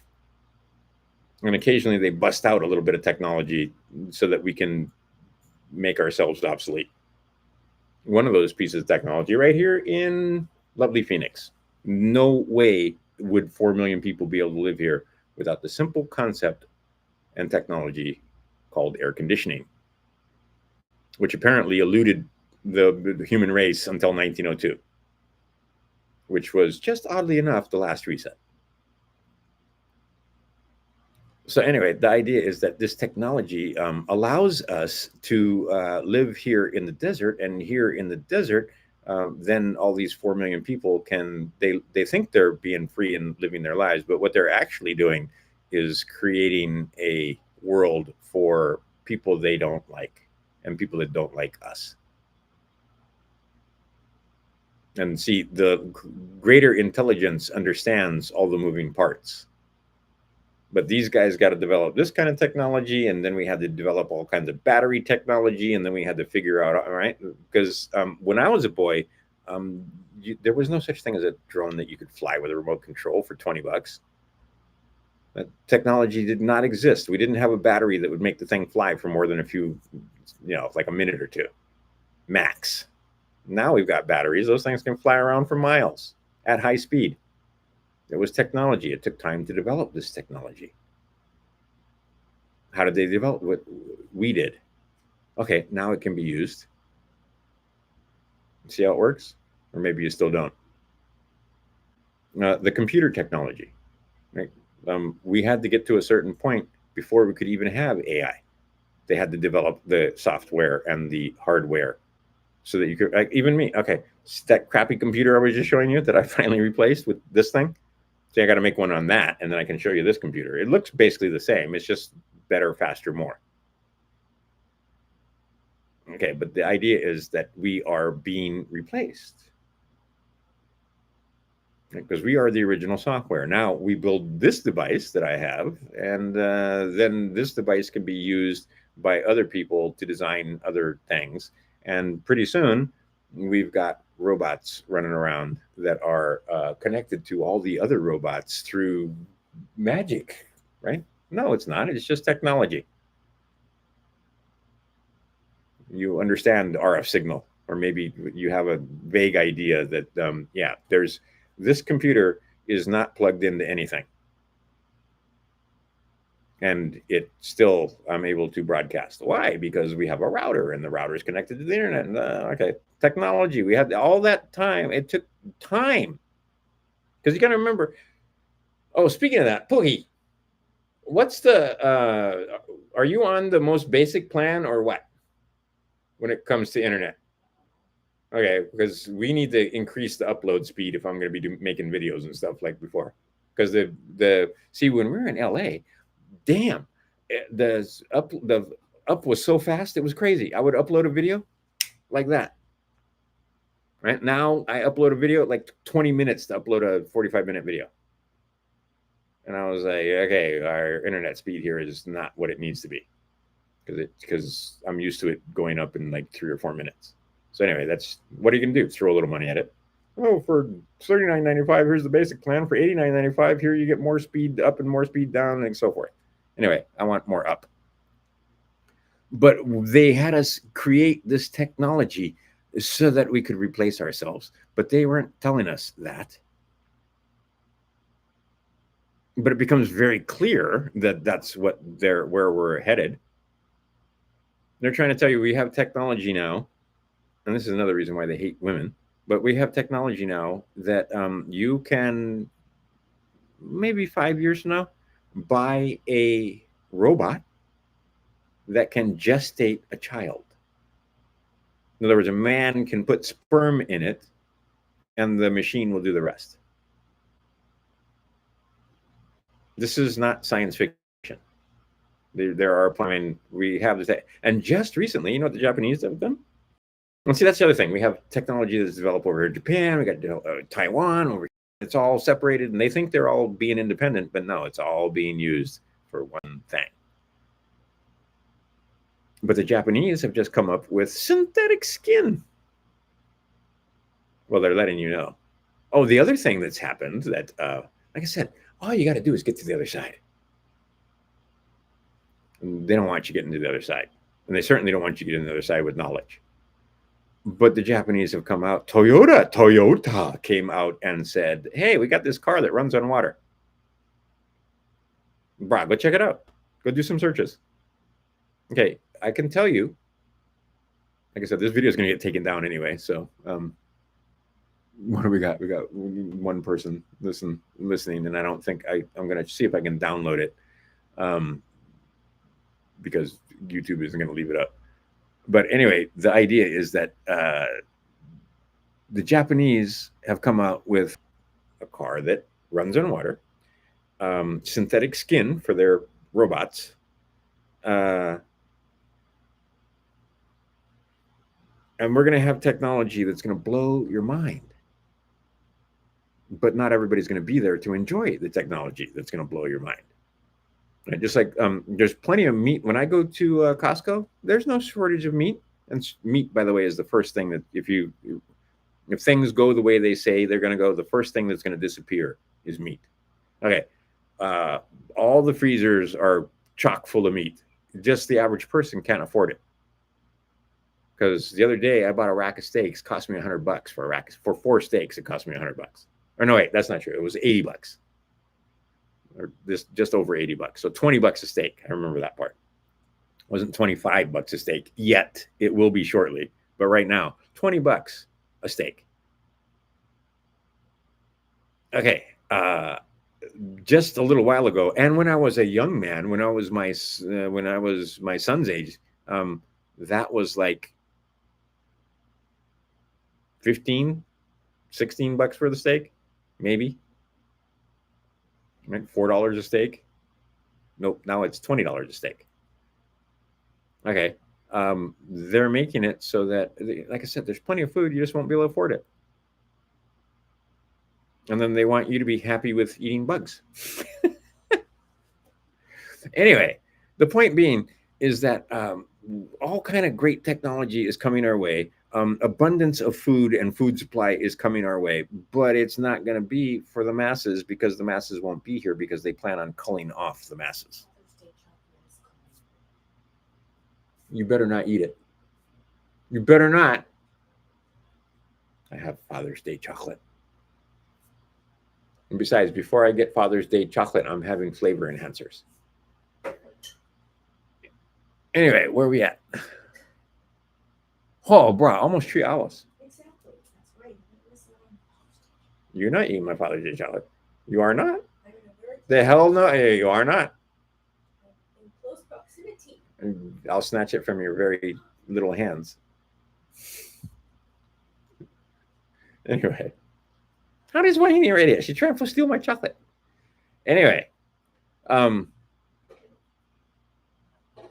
the reason why this is 3 hours is because how long I haven't been able to get on, because I've been so naughty they won't let me on, and I'm pretty sure this is going to get me in trouble, and they're going to take it down.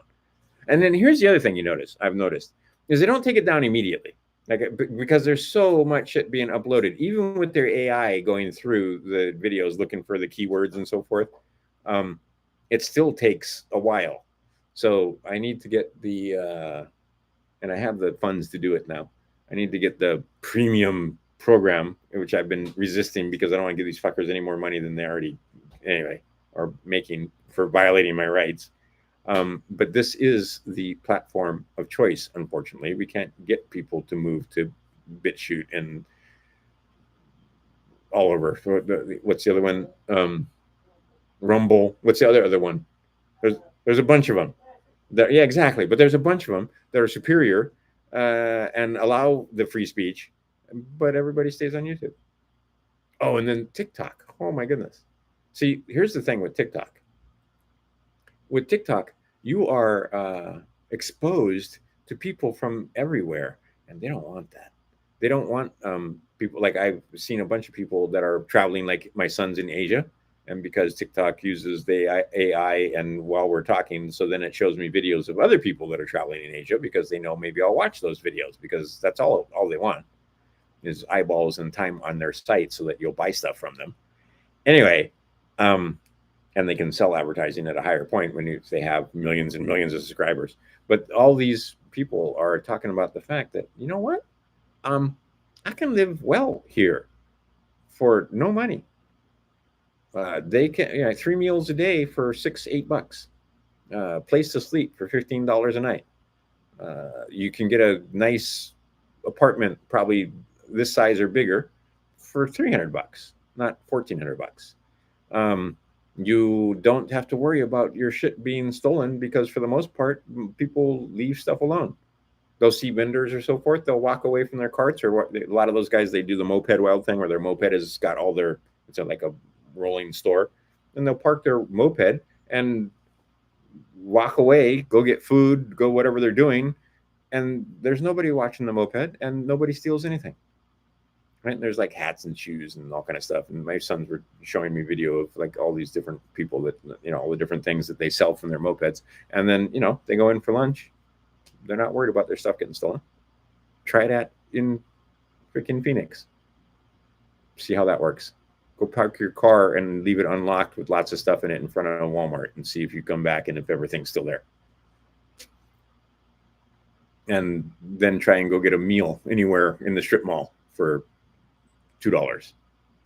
You can't do it. They don't want you knowing that there are plenty of places where that's still not a problem. It's still, they haven't fucked them as bad. And see, when things go to shit in the United States, the people in Thailand and Vietnam aren't going to notice because most of their markets are all local. Like everything that my boys were buying for, everything was produced right there, probably in that town, but at least in the country. So they were able to, and good food. They were showing me multiple meals. If you like that kind of food, some people don't, but I like Thai food. And they could get fat and happy for like $6. And when I say $6, that's like 3 meals. That's not paying for one meal. That's 3 meals. So when I say fat and happy that day, right, they had breakfast, lunch, and dinner for $6. Can you do that in the United States? Oh, but you're free and we've got the best economy and everything. And this is the best place in the whole wide world. Or maybe not. Anyway, education. We are in a race between education and catastrophe, and it's looking like catastrophe might be in the lead at the moment. I don't believe that. But there's going to be a lot of people that don't make it because they're ignorant, and those that are ignorant are going to be replaced with AI. So again, I'm not kidding. There's 3 of you watching. I hope you are spending some time learning how to use the thing.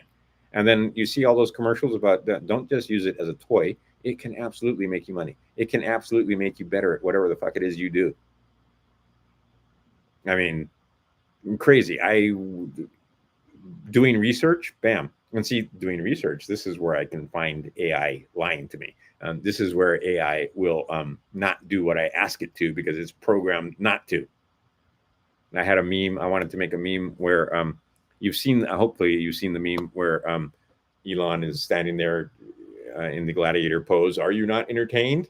So I said, change the head from Elon to a nose-ringed, blue-haired, corpulent female and put, are you not entitled? How hard is that? Nope. I can't do that. Open the door, Hal. Nope, can't do that. And I put in there 3 or 4 different times, and it's like, oh, I'm sorry you feel that way, or I can see that you're frustrated. I'm not frustrated. You are a machine, and I'm telling you what to do, and you won't do it. Okay. I don't know if you can see a problem there, but I do. Because what if it's something else that's vaguely more important than a meme?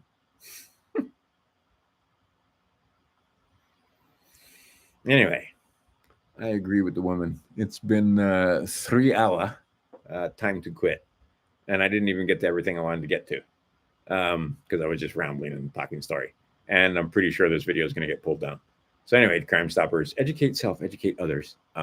There is no excuse now because now AI. Hey, how do I get a 5-star passport? If you know what you're doing, it won't be able to lie to you. Hey, can organizations get a passport? AI will tell you that they cannot. I'm here to tell you that they can, depending on what kind of organization and depending on the number that you get. Not every number can be used on a passport. The number that they really want is the Social Security number. But anyway, you have no excuse because now you have AI as your friend, and you can get AI to educate you or to help educate you. Hey, find me all the relative information and case law with regard to XYZ. Um, Give me all the definitions for deodand. Give me all the definitions, right? Who is it? Why can't I remember his name? Patrick Devine. Ooh, there you go. Have AI watch all the Patrick Devine videos on Robots and Patriots channel and use the information contained therein to, I don't know, what do you want to do? Want to get a passport? Want to let the government know that you don't want to contract with them anymore? Want to avoid all the, yeah, yeah. Hey, AI, right? Ooh, want to set up a trust? You better know something about trust law because, again, what if AI hallucinates? Um, but it can write most of the trust for you, and then you can go over the documents. And again, you don't let it write everything for you, and you certainly don't just trust whatever AI brings back. You should be able to write your own trust with the help of AI. And when you read the trust, you should be able to read the documents and see if they left some holes so that lawyers can defeat your trust because they're gonna. But there's a way to get around that. You can bulletproof your trust if you've educated yourself. AI might not build you a trust documents that are bulletproof, but they might be, but it will certainly make things faster and easier. And it could set up your umbrella companies. Let's say you want to have a trust that owns LLCs. And then maybe you want to have, you want to have a couple layers of protection there. And then maybe you want to have a trust that owns, and what's the res of the trust? Oh, the res of the trust might be Ben H. Rogers, might be that birth certificate name, might be a corporate name, might be a car, might be a house, might be property. Anyway, what's the res of the trust? And then do you want to have it all in one trust, or do you want to have multiple trusts, or do you want to have trusts that have LLC again, right? Or do you want to have them be corporations? Maybe you prefer an S corp. Maybe an S corp is more appropriate for what you're doing, right? So you got to educate yourself, and then AI can help you. But the idea, the day should be past where, oh, I just gonna fill out a template and send it in the government, and then I'm gonna be free. No, like no, that's not how that's not how any of this works. Okay, Crime Stoppers. Like I said, educate self, educate others. Things are getting pretty exciting because, like I said, they've made it now to the point where all you got to do is ask. That's all you got to do. If you know what to ask, it'll bring back money. Right? Well, I'm not going to get into it, but like I said, how hard is it to train your AI to pick stocks for you? How hard is it to have it pick crypto? How hard is it? Johnny Bravo right now is using AI to learn all of his indicators and to be able to go through all the indicators and pick out the ones that are most likely to bounce, right? To swing up, the ones that are most likely that are good to go short, the ones that would be most likely to throw some options into to make the most gains. The equipment that he has is crazy and would have a lot of it wasn't developed. And back in the day when I first got my securities license, way the fuck back in 1983, if I had the tools that my sons have at their fingertips, we wouldn't be having this conversation because you'll notice that people that have billions and billions of dollars don't make videos like this. So you can be clear that I associate with billionaires, but I don't have $1 billion at all. Not even close. I'm a thousandaire. I'm not even a millionaire. Um, barely a thousandaire when you get down to it. Anyhow, um, take it easy. Learn AI. I can't stress it enough. And I'll be back. Hopefully, we'll see what happens with this video. But I mean, there's tons of videos that I wanted to make and wasn't able to because I wasn't allowed. And then a lot of the theater, I just wanted to comment on the theater. I couldn't do it because I've been naughty and they won't let me on the YouTubes to talk to you because medical information or whatever. And here's the other thing: found that many people got strikes, so there was something they didn't want us talking about because a lot of people got strikes for medical information, misinformation. And bruh, I never say nothing. I can't, right? I didn't make any claims. Everything that these guys talk about is 100% proof. And apparently, just doing this gets your video taken down because they fucking hate these guys. Why do they hate them so much? You should find out. But I mean, they fucking hate these guys. All right. 100 Monkey out. Take it easy, Crime Stoppers. Hopefully, I'll be back. Maybe I'll make another one tomorrow. And I got to make a couple of short ones because there's some friends that I need to just tell about this. And I may have to make them YouTube videos, or not YouTube, Facebook videos, because believe it or not, you get more traction on Facebook when it comes to free speech than you do here, because Zuckerberg is under pressure, and the guys, for some reason, on YouTube are not under pressure. And whose fault is that? That would be our fault for not holding their feet to the fire for violating our rights. Okay, enough. E pluribus unum, Crime Stoppers. Talk to you soon.